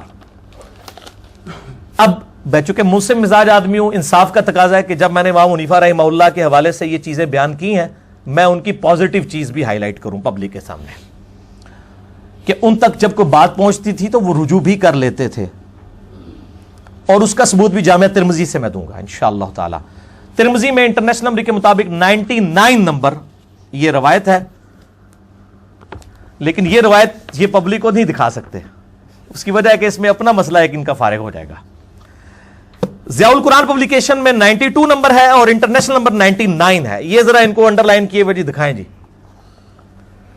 یہ چیپٹر کا نام ہے جرابین پر مسح کرنے کا بیان. عربی میں 2 لفظ ہے, خفین کہتے ہیں چمڑے کے موزوں کو, جرابین کہتے ہیں سوت کے موزے کو, جو ہم یہ جرابیں پہنتے ہیں. یہ جراب جو ہے نا یہ عربی کا لفظ ہے. اس چیپٹر کا نام ہے ما جاء فی المسح علی الجرابین والنعلین. اس سے پہلے کا جو چیپٹر اس کا نام ہے ما جاء فی المسح علی الخفین, کہ خفین پہ مسح کے بارے میں کیا حدیث آئی ہیں, یعنی چمڑے کے موزوں پہ بھی مسح کرنا سنت ہے اور جرابوں پہ بھی مسح کرنا سنت ہے. اب کوئی پگڑی کی حدیثیں دکھا کے یہ کہے کہ جی ٹوپی ثابت نہیں ہے تو بڑی زیادتی والی بات ہے. پگڑی الگ سے سنت ہے, ٹوپی الگ سے صحابہ کی سنت ہے. تو خفین کا چیپٹر علیحدہ سے ہے, چمڑے والے موزوں کا, اور جرابوں کا علیحدہ سے ہے. تو اس میں حدیث لے کے آئے کہ نبی علیہ السلام نے جرابوں پر مسح کیا. اچھا, اس کے بعد امام ترمذی نے ایک واقعہ نقل کیا ہے اسی کانٹیکسٹ میں, وہ سنیں. ان کا میں ترجمہ پڑھ کے سن لوں گا. امام ابو عیسیٰ ترمذی فرماتے ہیں, میں نے صالح بن محمد ترمذی سے سنا, وہ فرماتے ہیں کہ ابو مقاتل سمرقندی کو فرماتے ہوئے سنا کہ وہ کہتے تھے کہ امام ابو حنیفہ کے پاس میں حاضر ہوا ان کی مرض الموت میں, یعنی جب وہ مرنے کے قریب تھے امام حنیفہ, اس بیماری میں ان کو ملنے گیا. آپ نے پانی منگوا کر وضو کیا اور آپ نے جرابوں پر مسح کیا. موزوں پر نہیں, چمڑے کے, جرابوں پر, سوت کے. اور پھر فرمایا آج میں نے ایسا کام کیا ہے جو آج سے پہلے کبھی نہیں کیا تھا, کہ میں نے چمڑے کے بغیر جو جرابیں ہیں ان کے اوپر مسح کیا ہے. غیر جو ہے وہ اس کے لیے عربی میں لفظ استعمال ہوتا ہے منعل, یعنی جو چمڑے کے بغیر والی جرابیں ہیں. اور امام حنیفہ کہتے ہیں یعنی ان کو پتا تھا, میں نے پوری زندگی یہ فتویٰ دیا ہے کہ صرف چمڑے کے موزے پہ مسح ہوتا ہے, سوت والے پہ نہیں ہوتا. وہ کہتے ہیں میں نے مرنے سے پہلے یہ کر لیا ہے. مراد یہ ہے کہ یار میں مرتے مرتے مجھے یہ بات سمجھ آ گئی ہے, میں نے رجوع کر لیا ہے. لیکن انہوں نے بعد والوں نے نہیں رجوع کیا. وہ بھی بیچارے جو اہل حدیثوں کو دیکھتے ہیں نا, وہ کہتا ہے وضو ہی نہیں ہوتا. کئی لوگ ہیں نماز ہی نہیں پڑھتے وہ جرابوں والوں کے پیچھے, کہ ان کا تو وضو ہی نہیں ہوتا. جبکہ ان کو یہ پتہ ہی نہیں کہ امام حنیفہ نے تو مرتے مرتے توبہ کی تھی. تسی بھی مرنے دے نڑے جا کے اللہ تو بندے توبہ کرنی ہے, تسی زندگی چی کر لو. امام حنیفہ نے تو اپنا حق ادا کر دیا کہ وہ بتا کے چلے گئے. اچھا, اس کے نیچے شرح کر رہے ہیں, شرح. تو گویا امام حنیفہ کا اپنے مسلک سے رجوع ثابت ہو گیا. انہوں نے کہا جی اس کا مطلب امام حنیفہ نے رجوع کر لیا. شکر ہے جی, آپ بھی مانتے ہیں اس بات کو. اور یہ مسئلہ متفق علیہ ہو گیا کہ اگر جرابین جو ہے وہ موٹی ہوں تو ان پر تمام ائمہ کے نزدیک موزوں کی طرح مسح کرنا جائز ہے.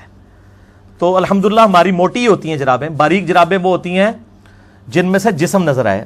عام طور پہ جتنی جرابیں مارکیٹ میں اس وقت اویلیبل ہیں سوائے عورتوں کی جو گرمیوں میں پہنتی ہیں, عام جو ہماری جرابیں ہیں ان میں سے جسم نظر نہیں آتا, وہ موٹی جرابیں ہیں الحمدللہ. تو اس کے بعد مطلب اہل حدیث کی پبلک کے وضو کے اوپر شک کرنا اور اس طرح کی معاملات کرنا تو میرے خیال ہے شرم کرنی چاہیے. جب آپ کے بزرگوں نے خود رجوع کر لیا ہے وفات کے وقت, تو آپ بھی کم از کم آپ رجوع کریں. اور کتابوں میں انہوں نے لکھ دیا ہے. لیکن اسی صفحے کی اگر میں کہوں نا کہ ضیاء القرآن پبلیکیشن کے اسی صفحے کی فوٹو کاپی ہمارے بریلوی مکتب فکر کی مسجدوں میں لگا دی جائے تو کیا خیال ہے؟ ہاں, تو اڑی مسکراہٹ ہی کافی ہے. کبھی تیار نہیں ہوں گے یار. جو آپ خود لکھ رہے ہیں وہ بھی نہیں پبلک کو بتانے کے لیے تیار, اور امت کو فرقہ واریت میں آپ نے بانٹا ہوا ہے. تو ہمارے سلف الحمدللہ اس حوالے سے بڑے سٹریٹ فارورڈ تھے, چیزوں میں رجوع کر لیتے تھے. خود امام حنیفہ رحمہ اللہ کے جو دو شاگرد ہیں, امام محمد اور امام ابو یوسف, جن کو صاحبین کہتے ہیں, انہوں نے کئی معاملے میں امام حنیفہ رحمہ اللہ کے ساتھ اختلاف رائے کیا ہے. اور یہ اختلاف رائے کوئی بری چیز نہیں ہے. اور یہاں پہ میں ایک ضمناً بات کروں کہ اگر ہمارے کوئی حنفی عالم دین عیسائیوں کے خلاف لیکچر دیتے ہوئے اگر عیسائیت کو وہ کنڈیم کریں گے اور اس کے جواب میں کوئی کہنا شروع کر دے آپ حضرت عیسیٰ کی توہین کر رہے ہیں, تو یہ غلط ہوگا. اگر وہ کہتا ہے حضرت عیسیٰ اللہ کے بیٹے نہیں اللہ کے بندے تھے, تو یہ حضرت عیسیٰ کی توہین نہیں ہے. اسی طریقے سے اگر ہم امام حنیفہ رحمہ اللہ کی طرف منسوب فقہ جو ہے, جس میں سے اکثر باتیں ان تک سندن پہنچتی ہی کوئی نہیں ہے, اس کو رد کرتے ہیں, تو اسے امام حنیفہ کی توہین کیوں شمار کیا جاتا ہے؟ جس طرح حضرت عیسیٰ علیہ السلام ہمارے لیے وجیہن فی الدنیا والآخرہ ہے, ہم اماموں کی بھی عزت کرتے ہیں. ہم تو وہ تعلیمات جو ان کے نام پہ کھڑی کی گئی ہیں, کیا حضرت عیسیٰ علیہ السلام کے نام پر جو عیسائیت پھیلائی گئی ہے, جب اس کا ہم رد کرتے ہیں, کیا ہم حضرت عیسیٰ کے بارے میں ذرا سا بھی ہمارے دل میں قلق آتا ہے, نفرت آتی ہے؟ جب ہم قرآن سے سورہ مائدہ سے آیت پڑھتے ہیں, آیت نمبر 17, کہ اللہ ارادہ کرے عیسیٰ کو, اس کی ماں کو, سب کو ہلاک کر دے, اللہ کا کوئی کیا بگاڑ لے گا؟ عیسائیوں, تم عیسیٰ کو سمجھتے ہو کہ وہ اللہ ہے, اللہ چاہے عیسیٰ اس کی ماں کو ہلاک کر دے. اب یہ اتنے سخت جملے بولتے ہوئے پڑھتے ہوئے کیا ہمارے دل میں یہ آتا ہے کہ ہم عیسیٰ کی کوئی توہین کر رہے ہیں علیہ السلام؟ تو امام حنیفہ رحمہ اللہ کی توہین کہاں سے ہو جاتی ہے؟ تو یہ خام خواہ یعنی پروپیگنڈا آپ کسی کو, بلکہ میں کہتا ہوں انہوں نے ایسی پبلک کو مس گائیڈ کیا ہے کہ کوئی بیچارہ کہہ دے نا سیدھا کہ جی ہمیں چاہیے ہم کتاب و سنت کو لے کے چلیں, ہم قرآن و حدیث کو پڑھیں, تو تسی ماما نو نہیں مانتے. حالانکہ آپ نہیں بول کے کہہ رہے ہوتے, لیکن ان کو اپنی بیماری پتہ ہوتی ہے کہ اصل میں ان کو خود کون سی بیماری لگی ہوئی ہے. تو آپ جیسے کہنا, آپ کسی کو کہنا کہ جی وہ بخاری اور مسلم میں ہمیں چاہیے کہ خود کھول کے پڑھیں کہ نماز کا طریقہ کیا ہے, تسی بھابی ہو نا, آگے یہ کہنا شروع کر دیں اہل حدیث ہو نا. تو اب آپ کیا سمجھتے ہیں اتنے بولے ہیں, ان کو نہیں پتا کہ کیا لکھا ہوا ہے کتابوں میں؟ انہوں نے اپنے اوپر خود حجت تمام کر لی ہوئی ہے. ان کو پتا ہے, یہ اللہ کے سامنے لیم ایکسکیوز نہیں پیش کر سکتے کہ یا اللہ ہمیں دنیا میں پتہ نہیں چلا, اور انجینئر صاحب کے آنے کے بعد تو ویسے ہی نہیں کر سکتے. ہاں سیدھی جی گل ہے, ہوں دیکھو گنجائش نہیں رہی, ہر چیز ایچ ڈی کیمرے دکھا دیتی ہے الحمدللہ. بہرحال اس حوالے سے اگر ہم ان چیزوں کو ہائی لائٹ کریں, ہم تو بس اتنا ہی کر سکتے تھے, اس سے سخت الفاظ میں ہم کریں تو ان کو ہضم نہیں ہوتے. ہم ان کو ان کے گھر کی خبر دیتے ہیں. شاہ ولی اللہ دہلوی رحمہ اللہ تعالی, المتوفى 1176 ہجری, جو بریلوی، دیوبندی، اہل حدیث، تینوں جو اپنے آپ کو سنی سمجھتے ہیں، تینوں کے نزدیک مجدد ہیں۔ بریلوی دیوبندیوں کے نزدیک اس لیے مجدد ہیں کہ وہ پہلے صوفی تھے، اہل حدیث اس لیے مجدد مانتے ہیں کہ انہوں نے بعد میں توبہ کر لی تھی، لہٰذا وہ دونوں طرف ہی چل رہے ہیں، جیسے ڈاکٹر اقبال کے شعر ہر طرف چل جاتے ہیں۔ تو شاہ ولی اللہ دہلوی جو ہیں 12ویں صدی کے مجدد ہیں، 1176 ہجری میں فوت ہوئے ہیں، لیکن وہ صدی 12ویں بنتی ہے۔ انہوں نے ایک کتاب لکھی عربی میں، حجت اللہ البالغہ، جو عرب و عجم میں اس کے ساتھ کی کوئی کتاب نہیں لکھی گئی، بڑی موٹی کتاب ہے یہ، میں آپ کو اردو ترجمہ اس کا دکھا دیتا ہوں، 1500 کے قریب صفحات ہیں اس کے، یعنی دین کے احکامات میں حکمت کیا ہے وہ ہائی لائٹ کی ہے انہوں نے۔ اور اس میں انہوں نے مقدمے میں واضح لکھ دیا ہے کہ سب کانٹیننٹ میں جدھر میں نے آنکھ کھولی تھی وہ دین اور ہے، کتابوں والا دین اور ہے، مجھے سمجھ نہیں آتی۔ اور پھر وہ کہتے ہیں نبی علیہ السلام مجھے خواب میں امام حسین علیہ السلام ملے، انہوں نے مجھے ایک قلم دیا، اس سے میں نے یہ تعبیر کی کہ میں جو کچھ سمجھتا ہوں حق وہ میں لکھوں، تو میں نے یہ کتاب لکھی ہے۔ لہٰذا انہوں نے اپنی ساری قبر پرستی والی تعلیمات سے توبہ کر لی یہ کتاب لکھ کے۔ اور اس کتاب اور باقی ان کی جو کتابیں ہیں، الفوز الکبیر فی اصول التفسیر، اس میں سے میں نے نوٹس بنا کے نا ایک ریسرچ پیپر نمبر 13 لکھ دیا ہے، اہل سنت پاک .com پہ جا کے آپ ڈاؤن لوڈ کریں۔ یہ ساری چیزیں جو میں آپ کو دکھا رہا ہوں یہ آلریڈی مینیجیبل فارم میں، اس سے بھی زیادہ وہاں پہ موجود ہے، مفت ڈاؤن لوڈ کریں۔ ریسرچ پیپر نمبر 13 اور میرا مسئلہ نمبر بھی 113 ہے شاہ ولی اللہ پہ، اور 13 جو ہے وہ ان لکی نمبر ہوتا ہے امریکہ کے اندر، وہ 7 کو لکی نمبر کہتے ہیں، تو یہ ان لکی پریکٹیکلی بن چکا ہوا ہے۔ تو یہ حجت اللہ البالغہ میں ائمہ اربعہ، چاروں اماموں کی نسبت سے یہاں بھی حق 4 یار میں 4 والے پیش کرتا ہوں، ڈیٹیل میں نہیں جاؤں گا، صرف دکھا کے سرسی طور پہ یہ ان کو دکھائیں۔ الفیصل والوں نے چھاپی ہے یہ لاہور سے، حجت اللہ البالغہ، یہ میں نے گھر نہیں بنائی میرے بھائی، ٹھیک ہے۔ حجت اللہ البالغہ کے دونوں حصے، یہ وہ کتاب ہے جس کے نوٹ صرف ہمارے مدرسوں میں پڑھائے جاتے ہیں، کاش پوری پڑھا دیں نا تو ساری فرقہ واریت ختم ہو جائے۔ پہلا ریفرنس دکھائیں جی ان کو، 418 نمبر صفحہ، حصہ اول، یہ میں نے انڈر لائن کیا ہوا ہے، یہ ایچ ڈی کیمرے میں دکھا دیں، باقی جس نے یہ پڑھنا ہے نا ڈیٹیل سے تو research paper number 13 download کر لے یا حجت اللہ البالغہ خرید لے، ٹھیک ہے جی۔ حصہ اول میں 418 پیج ہے الفیصل والوں کا۔ انہوں نے لکھا ہے کہ قرآنہ تقلید یعنی اندھی تقلید تعریف دین کے عظیم ترین اسباب میں سے ایک ہے۔ وہ کہتے ہیں امت میں جو دین کا بگاڑ ہے نا، اس کا سب سے بڑا سبب اماموں کی اندھی تقلید ہے۔ من جملہ اسباب تعریف کے غیر معصوم ہستی کی تقلید کرنا ہے۔ غیر معصوم سے مراد میری ایک ایسا شخص ہے جو نبی نہ ہو، جس کی عصمت ثابت ہو چکی ہے، یعنی نبی جو ہوتا ہے اس کی تو عصمت ثابت ہے۔ تقلید کی حقیقت یہ ہے کہ امت کا ایک عالم مجتہد اجتہاد کر کے کوئی مسئلہ بتاتا ہے تو اس کے متبعین اس کو اس حد تک صحیح سمجھ لیتے ہیں کہ اس کے خلاف اگر کوئی صحیح حدیث بھی پیش کر دی جائے تو امام کے قول کی خاطر اس کے لیے حدیث کا انکار کر دینا آسان ہو جاتا ہے۔ یہی کچھ ہی ہو رہا ہے۔ وہ کہتے ہیں ایسے مقلد کا فرض ہے کہ وہ ہمیشہ اس بات کے لیے تیار رہے کہ اگر کسی مسئلے میں اپنے امام کے قول کے خلاف کوئی بات مل جائے تو فوراً رجوع کرے۔ پھر انہوں نے عدی بن حاتم والا واقعہ لکھا ہے کہ وہ یہود و نصارہ کے علماء والا کردار نہ آپ ادا کریں کہ کتاب و سنت کی تعلیمات کے مقابلے پہ اپنے علماء کے پیچھے پڑ جائیں۔ وہ سورہ توبہ کی آیت نمبر 31، اتخذوا احبارهم ورهبانهم اربابا من دون اللہ، یہود و نصارہ نے اپنے علماء اور جوگیوں اور بزرگوں کو رب مان لیا تھا اللہ کو چھوڑ کے۔ مسئلہ نمبر 71A، بزرگوں کی اندھا دھن پیروی کا انجام اور اس کا علاج، اس میں نے وہ ساری آیات ڈسکس کی، آج میں سکپ کرتا ہوں۔ دوسرا ریفرنس بھی اسی سے ہے اور پیج نمبر ہے اس کا 512، جس میں انہوں نے ائمہ اربعہ کے اقوال لکھے ہیں۔ دیکھیں ہم اندھی تقلید کا رد یا تو کتاب و سنت سے کر سکتے تھے یا ہم اماموں سے خود ہی رد کر دیں کہ امام اگر خود ہی کہہ دیں کہ ہماری تقلید نہ کرو، اب اور کیا دلیل کسی کے سامنے پیش کریں؟ اس سے بڑی تو کوئی چیز نہیں نہ ہو سکتی۔ حضرت عیسیٰ علیہ السلام دنیا میں آگے خود کہہ دیں کہ یار میری عبادت نہ کرو تو عیسائیوں کے پاس کوئی ایکسکیوز رہ جائے گا؟ تو یہ چاروں ائمہ کے اقوال لیے شاہ ولی اللہ دہلوی نے، امام حنیفہ، امام مالک، امام شافعی، امام احمد حنبل رحمہم اللہ اجمعین۔ امام حنیفہ فرماتے ہیں جس کو میرے قول کی دلیل معلوم نہ ہو وہ میرا کلام سن کر کوئی فتویٰ نہ دے۔ اندازہ کریں، میرا کوئی قول قرآن و سنت کے خلاف ہو اسے دیوار پہ مار دو۔ امام مالک کا قول نقل کرتے ہیں سوائے رسول اللہ صلی اللہ علیہ وسلم کے کوئی ایسا شخص نہیں جس کی بعض باتیں مقبول اور بعض مردود نہ ہو۔ وہ کہتے ہیں کہ صرف نبی علیہ السلام کی ہر بات مقبول ہے، باقی ہر شخص سے اختلاف ہو سکتا ہے۔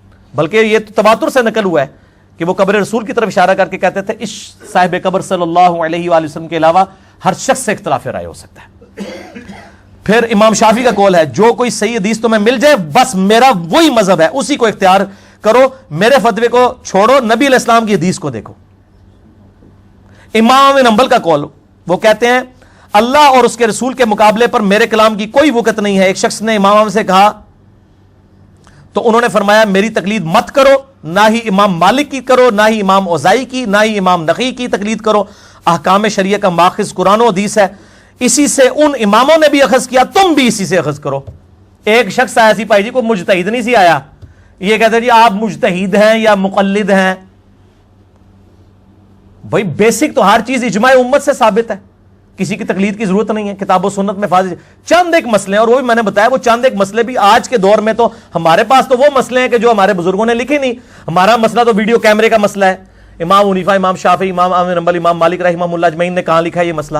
انتقال خون کا مسئلہ, پوسٹ مارٹم کا مسئلہ, ریل گاڑی اور جہاز میں نماز کا مسئلہ, یہ سارے مسئلے ہمارے بزرگوں نے کہیں لکھے ہیں. وہ اجتہاد تو اسلام کی خوبصورتی ہے, قیامت تک جاری رہے گا, یہ فکس نہیں کسی بندے کے اوپر.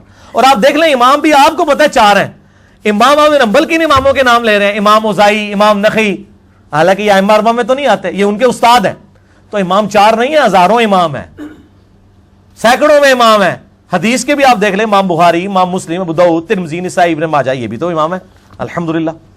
اچھا جی, تیسرا ریفرنس حجت اللہ البالغہ سے 484 پیج ہے. اس میں جو میں اکثر بیان کرتا بھی رہوں, الصلاۃ خیر من النوم والا میرا کلپ بڑا وائرل ہوا ہے, جس میں نے بتایا کہ فقہ حنفی میں خرابیاں کیوں آئیں, اس کی ٹیکنیکل ریزن شاہ ولی اللہ نے ہائی لائٹ کی ہے, اور وہ یہ ہے, وہ پیج 484. امام شافعی کا کارنامہ ہے کہ انہوں نے اہل مدینہ اور اہل کوفہ کی غلطیاں ہائی لائٹ کی ہیں. اہل مدینہ فقہ کی ٹرم میں کہتے ہیں مالکیوں کو, اور اہل کوفہ کہتے ہیں حنفیوں کو, اہل الرائے بھی کہتے ہیں ان کو. امام شافعی نے یہ چیز محسوس کی. اب دیکھیں شاہ ولی اللہ کیا لکھتے ہیں. امام شافعی اس وقت پیدا ہوئے جبکہ یہ دونوں مذہب یعنی مالکی اور حنفی ظہور میں آ چکے تھے, اصول اور فروع کو ترتیب دی جا چکی تھی. جب انہوں نے ان مذاہب پر ناقدانہ نظر ڈالی تو ان کو بہت سی خامیاں نظر آئیں, جن کا انہوں نے کتاب الام کے اندر ذکر بھی کر دیا. من جملہ ان کے یہ کہ ان مذاہب کے علماء مرسل اور منقطع روایت سے بھی استدلال کرنا جائز سمجھتے تھے, تابعی کے اقوال سے بھی. حالانکہ امام مسلم نے بھی مقدمے میں لکھا ہے کہ تابعی کی مرسل کوئی شے نہیں ہے جب تک وہ صحابی کا نام نہ مینشن کرے. اس سے بڑا خلل پیدا ہوتا تھا, کیونکہ جب حدیث کے طریق مختلف کو یکجا کر کے دیکھا جاتا تو بہت سے مرسل ایسے تھے جن کی کوئی اصل نہیں تھی, بہت سے ایسے مرسل تھے جن کا مفہوم صحیح حدیث کے خلاف تھا. اس لیے امام شافعی نے اصول مقرر کیا کہ مرسل کو سند نہ مانا جائے, صرف نبی علیہ السلام کی احادیث اور صحابہ کے جو اقوال ہیں اس سے اخذ کیا جائے. یہ کہتے ہیں نا اتنے بڑے بڑے اماموں کو غلطیاں کیسے لگیں, وہ بڑے امام نے پہلے ہی بتا دی امام شافعی نے کہ اہل مدینہ یعنی مالکی اور اہل کوفہ یعنی حنفیوں کو غلطی کس بات پہ لگی ہے, یعنی پری میچور انہوں نے فقہ بنا لی حدیثوں کو دیکھے بغیر. تابعی, اور تابعین میں تو کتنے کتنے کذاب ہیں. حجاج بن یوسف تابعی نہیں ہے, یزید تابعی نہیں ہے, خوارج سارے تابعی نہیں ہے, جھوٹی حدیثیں گڑھنے والے اکثر تابعین نہیں ہے. کیا صحابہ کی صحبت تو کی ہوئی ہے انہوں نے, قانونی طور پہ تو تابعی ہے نا. آپ ویسے ان کو جو کذاب کہہ لیں, قانونی تو تابعی ہے نا, وہ انہوں نے روایتیں گھڑی ہیں. امام مسلم کا مقدمہ میں نے پورا پڑھایا ہے, مسئلہ نمبر 36 میں ضعیف الاسناد اور من گھڑت احادیث کے فتنے کا تحقیقی جائزہ, جس میں نے ثابت کیا ہے کہ تابعین کے دور میں ساری جھوٹی روایتیں. ابان ابن ابی عیاش تابعی تھا, المتوفى 146 ہجری, جس نے یہ جھوٹ گڑا کہ حضرت عمر رضی اللہ تعالیٰ عنہ علیہ السلام نے حضرت فاطمہ کو جو ہے وہ شہید کیا ان پہ دروازہ پھینک کے, جو آج رافضی لیے پھرتے ہیں. جھوٹی روایت, یہ تابعی نہیں گڑی ہوئی ہے. جابر جو الجوفی ہے, امام مسلم نے ان کے بارے میں لکھا ہے کذاب تھا. امام حنیفہ کہتے ہیں میں نے جابر جوفی سے بڑا کذاب نہیں روایت پہ کوئی دیکھا, اور عطا بن ابی رباح سے زیادہ نیک شخص دنیا میں کوئی نہیں دیکھا. اور دونوں امام حنیفہ کے استاد ہیں, ایک کذاب ہے اور ایک بہت بڑا وقت کا امام ہے. ٹھیک ہوگا جی. اچھا جی, چوتھا ریفرنس بخاری اور مسلم دونوں میں جو ان کتابوں کی اہمیت ہے اس کے حوالے سے کہ ان کتابوں میں اور باقی کتابوں میں کیا فرق ہے, شاہ ولی اللہ دہلوی نے 451 نمبر پیج ہے. یہ آپ نے پریشان نہیں ہونا, یہ آپ کو ساری چیزیں اہل سنت پاک.com پر ریسرچ پیپر نمبر 13 میں مل جائیں گی. یہ ان کو دکھائیں جی. چوتھا ریفرنس 451 نمبر پیج. انہوں نے بتایا کہ اہل سنت کی مین کتابیں کون سی ہیں, بخاری, مسلم, ابو داؤد, ترمذی, نسائی, ابن ماجہ, الموطا امام مالک, مسند امام احمد. ٹھیک ہے, 8 کتابیں ہیں مین سنیوں کی, اور اس میں انہوں نے کیا الفاظ لکھے ہیں جو ہم بھی رونا روتے ہیں, کہتے ہیں ہر ٹائم بخاری لائی رکھتا ہے. سنیں, شاہ ولی اللہ لکھتے ہیں صحیحین کے متعلق محدثین کا اتفاق ہے کہ جتنی متصل الاسناد مرفوع حدیث ان میں موجود ہیں وہ سب قطعی الصحت ہیں, بلا شبہ صحیح ہیں. صحیح بخاری اور صحیح مسلم دونوں کتب ان کے مصنفین تک تواتر کے ساتھ ثابت ہیں, کسی کو بھی اس میں اختلاف نہیں. اور علماء کا کہنا ہے کہ جو کوئی بھی بخاری اور مسلم کو حکارت کی نظر سے دیکھے, یہ حکارت ہی کر رہے ہوتے ہیں جب ہم بخاری مسلم سے نماز کا طریقہ دکھاتے ہیں, او چھوڑو جی کتابوں نے چھوڑو, وہ کہتے ہیں, شاہ ولی اللہ کہتے ہیں وہ اہل بدعت ہے, اس کا راستہ جو اس نے اختیار کیا وہ مسلمانوں کا راستہ نہیں ہے جو بخاری مسلم سے بغض رکھتا ہے. سچی بات تو یہ ہے کہ بخاری اور مسلم کا جب تم موازنہ ابن ابی شیبہ یا طحاوی کی مانی الآثار کے ساتھ یا مسند خوارزمی کے ساتھ کرواؤ تو تم پہ یہ حقیقت کھل جائے گی اور تمہیں صاف نظر آئے گا کہ ان دونوں میں بعد المشرکین ہے. وہ کہتے ہیں بخاری مسلم اور باقی کتابوں کو کمپیئر کرو نا, اور یہ طحاوی سے ساری چیزیں لے کے آ رہے ہوتے ہیں, اور کہتے ہیں مصنف ابن ابی شیبہ میں آدھی فقہ حنفی ثابت ہے, وہ تو ساری ضعیف روایتیں ہیں. شاہ ولی اللہ کہہ رہے ہیں مصنف ابن ابی شیبہ کی جو ضعیف روایتیں ہیں ان کو بخاری مسلم سے کمپیئر کرو, بعد المشرکین ہے. وہ بات ادھر کی ہو رہی ہے, مشرق دی گالے مغرب دی. اسی طرح کہتے ہیں کہ مستدرک للحاکم جو امام حاکم نے تصنیف کی ہے, اور انہوں نے اپنے ذوق میں یہ سمجھا کہ انہوں نے بخاری مسلم کی شرط پہ صحیح روایتیں جمع کی ہیں. وہ کہتے ہیں جب ان کو بھی آپ دیکھیں گے تو آپ کو چلے گا حاکم میں بھی کئی ضعیف روایتیں ہیں, وہ بخاری مسلم کے راویوں سے ضرور ہیں لیکن ان شرائط پہ نہیں ہے, کیونکہ امام بخاری امام مسلم جب تک اپنے استادوں کے ساتھ بحث نہیں کرتے تھے وہ روایتیں نہیں لیتے تھے. اگر کوئی استاد بخاری مسلم کا ہے جس سے امام بخاری امام مسلم نے حدیث لے لی, بعد میں اس کا حافظہ بگڑ گیا, اختلاط کا شکار ہو گیا, اور امام حاکم اس زمانے کی روایت لے رہے ہیں, اب وہ بخاری مسلم کے راوی سے تو لے رہے ہیں لیکن وہ روایت کمزور ہے, اسی لیے حاکم میں کمزور روایتیں بھی ہیں. یہ جو روایت ہے کمزور ہی ہے نا, کہ نبی علیہ السلام کے لیے کائنات پیدا کی گئی, میرا یہ وہ کلپ بھی ہے, وہ حاکم سے لی ہوئی ہے نا, انہوں نے حضرت آدم کی توبہ جو ہے وہ نبی علیہ السلام کے وسیلے سے قبول ہوئی, حاکم سے روایت لی ہوئی ہے نا. وہ قرآن میں مطلب 7 دفعہ قصہ آدم اور ابلیس آیا, کہیں یہ واقعہ نہیں آیا, اتنا بڑا واقعہ تھا. تو آپ یوٹیوب پہ لکھیں کائنات نبی صلی اللہ علیہ وآلہ وسلم کے لیے بنائی گی, کیا کائنات نبی صلی اللہ علیہ وآلہ وسلم کے لیے بنائے گی, تو میرا کلپ کھل جائے گا. تو یہ 4 ریفرنسز میں نے دے دیے. اب یہ کہتے ہیں نا جی چاروں امام برحق ہیں, سنا نا آپ نے اکثر, یہ اکثر کہہ رہے ہوتے ہیں جی چاروں امام برحق ہیں, چاروں. ہم کہتے ہیں 5ویں بھی ہیں امام جعفر جو امام حنیفہ کے بھی استاد ہیں, کہتے ہیں ہاں جی وہ بھی مارے ہیں 5 حق پہ ہیں. تو ان 5 میں سے 4 تو رفع الیدین کرتے ہیں, ایک کی طرف یہ منسوب ہے کہ وہ نہیں کرتے. تو آپ کو چاہیے پھر آپ 4 نمازیں رفع الیدین سے پڑھیں, ایک بغیر رفع الیدین کے. ایک ہوتی نا اگر تو یہ گزارا کر لیتے, فجر کی پڑھا دیتے رفع الیدین کے ساتھ, باقی 4 جو پبلک نے پڑھنی تھی وہ بغیر رفع الیدین کے رکھتے. اب یہ 4 کون سی پڑھائیں, وہ تو ساری پڑھنی ہوتی پبلک نے. تو پریکٹیکلی آئے نا سامنے, بیسیکلی یہ ایک امام کو مان کے باقی 4 کا انکار کر رہے ہوتے ہیں, سارے اماموں کو نہیں مان رہے ہوتے. اور یہ میں جو دعویٰ کر رہا ہوں یہ بہت بڑا دعویٰ ہے, اور یہ پریکٹیکلی انہوں نے 300 سال تک خانہ کعبے میں 4 مصلے رکھے ہیں, مصلی حنفی, مصلی مالکی, مصلی حنبلی اور مصلی شافعی. اگر یہ 4 امام حق پہ تھے اور ان کے ناموں پہ آپ نے یہ بدعت جاری کی کہ خانہ کعبے کی جمعیت کو توڑ کے آپ نے 4 مصلے وہاں پہ ڈالے, تو 4 کو اگر آپ حق پہ سمجھتے تھے تو کسی ایک کے پیچھے پڑھ لیتے نا, نہ حق ہی سمجھتے تھے نا. فروئی اختلاف ہے نہیں مارے, سارے ایک ہی ہیں, چنگے ایک ہے کہ 4 مصلے ڈالے ہوئے تھے. 300 سال تک سلطنت عثمانیہ میں یہ بدعت جاری رہی. 1925 میں 1925 میں سعودی حکومت نے آ کے یہ مصلے اٹھوائے ہیں, اور وہ جو بلڈنگ تھی وہ 1955 میں توڑی ہے انہوں نے, 55 تک وہ بلڈنگ میں نہیں توڑ سکے. اس لیے الحمدللہ وہ کلرڈ اس کی تصویریں بھی اویلیبل ہیں, اور وہ پہلے کہیں گھومی ہوئی تھی, میں نے تو اب اتنی عام کر دی ہے کہ آپ بچے کے ہاتھ میں آ گئی ہے. اس میں بھی ہم وہ کلرڈ تصویر ڈال دیں گے. بہرحال میں حمزہ بریلوی صاحب کے جو خلیفہ ہیں نا مفتی امجد علی, جنہوں نے بہار شریعت لکھی ہے فقہ حنفی کی کتاب, یہ دکھائیں جی. 1995 میں یہ انڈیا سے چھپ کے آئی تھی, فرید بک سٹال دہلی سے, ٹھیک ہے جی. یہ بہار شریعت, یہ مجھے مجبوراً دکھانی پڑ رہی ہے کیونکہ آج والی بہار شریعت میں انہوں نے تھوڑی ڈنڈی مار دی ہے. یہ اندر سے بھی دکھا دیں ان کو پتہ چلے, اس میں میرے زمانے جعلیت کا نام بھی لکھا ہوا ہے اوپر, ٹھیک ہو گیا جی, وہ بھی آ جائے گا. یہ 1995 میں جب میں ایف ایس سی کا اسٹوڈنٹ تھا اس وقت یہ کتاب میں نے خریدی تھی, اور میں نے اس وقت فقہ حنفی پڑھ لی تھی ساری, داڑھی مونچھ نکلنے سے پہلے. اس کو پڑھ لے, اس کی 2 جلدیں, یہ پہلی جلد ہے. اس میں حج والا جو چیپٹر ہے نا جی, بہار شریعت کا 6واں حصہ یعنی 6واں, اس میں انہوں نے باقاعدہ خانہ کعبے کا نقشہ ڈالا ہوا ہے کہ 4 مسلے ہیں، دھیان نال پائی اپنے امام نے پیچھے ہی پڑھنا ہے. اہم دکھاؤ جی انہوں نے. اس کی کلرڈ کاپی بھی میں نے نکال لی ہے، وہ انشاءاللہ ہم اٹیچ کر دیں گے. پہلے تو بار شریعت سے دکھائیں جی ان کو، میں اور قریب ہو جاتا ہوں تاکہ اس کو تسلی سے یہ گول دائرہ کور کرنا ہے. جناب یہ آپ کے لیے قیامت تک کے لیے صدقہ جاری ہے.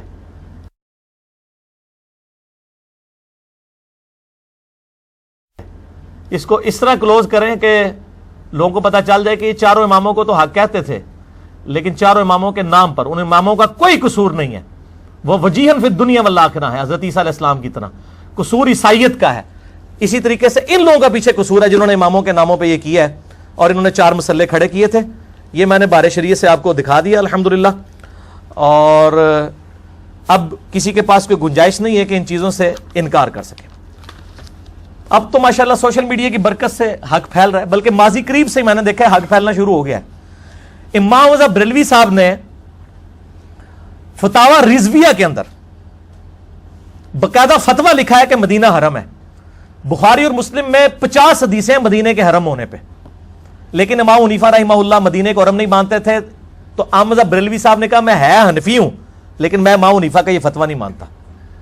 انہوں نے نعت بھی لکھی، حاجیو آؤ شہنشاہ کا روزہ دیکھو، کعبہ تو دیکھ چکے کعبے کا کعبہ دیکھو.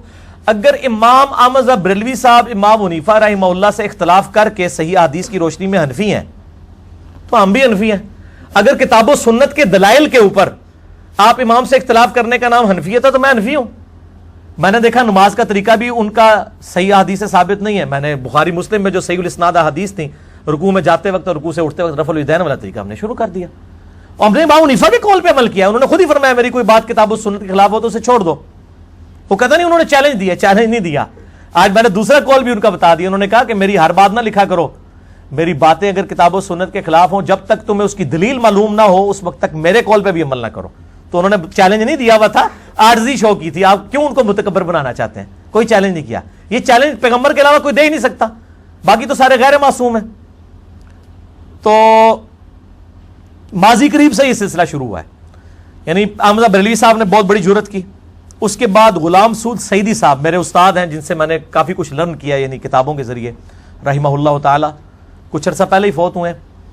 مفتی منیب الرحمان صاحب جو رویت ہلال کمیٹی کے چیئرمین ہیں، ان کے مدرسے میں شیخ الحدیث تھے. میں نے ان کے پاس یعنی 2-3 دفعہ حاضری ہوئی ہے. 22 مارچ 2007 کو میری ان کے ساتھ جو ملاقات ہوئی 1 to 1 بڑی ڈیٹیل ملاقات ہوئی. پوری رات میں ان کے پاس رہا.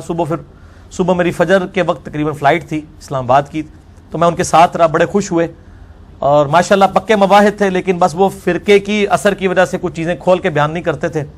مجھے خود انہوں نے بتایا کہ جو میں نے پہلی شرح صحیح مسلم لکھی تھی اس میں نے لکھا تھا کہ اللہ کے علاوہ کسی کو مدد کے لیے نہ پکارا جائے. لیکن پھر سارے علماء میرے پاس آئے، انہوں نے کہا کہ حضرت صاحب ہمارے مسلک کا نقصان کر دیں گے، آپ لکھ دیں دونوں جائز ہیں. کہتے ہیں مجبوراً مجھے لکھنا پڑا، ورنہ مجھے بھی پتا ہے کہ اللہ ہی کو پکارنا چاہیے. ابھی بھی توحید پہ جتنا کچھ انہوں نے شرح مسلم میں لکھا ہے وہ کافی ہے. اس میں انہوں نے مدینے کے حرم ہونے والے معاملے میں بھی امام حنیفہ کا کہا کہ ہم حنفی ہو کے بھی ان کے اس قول کو چھوڑتے ہیں.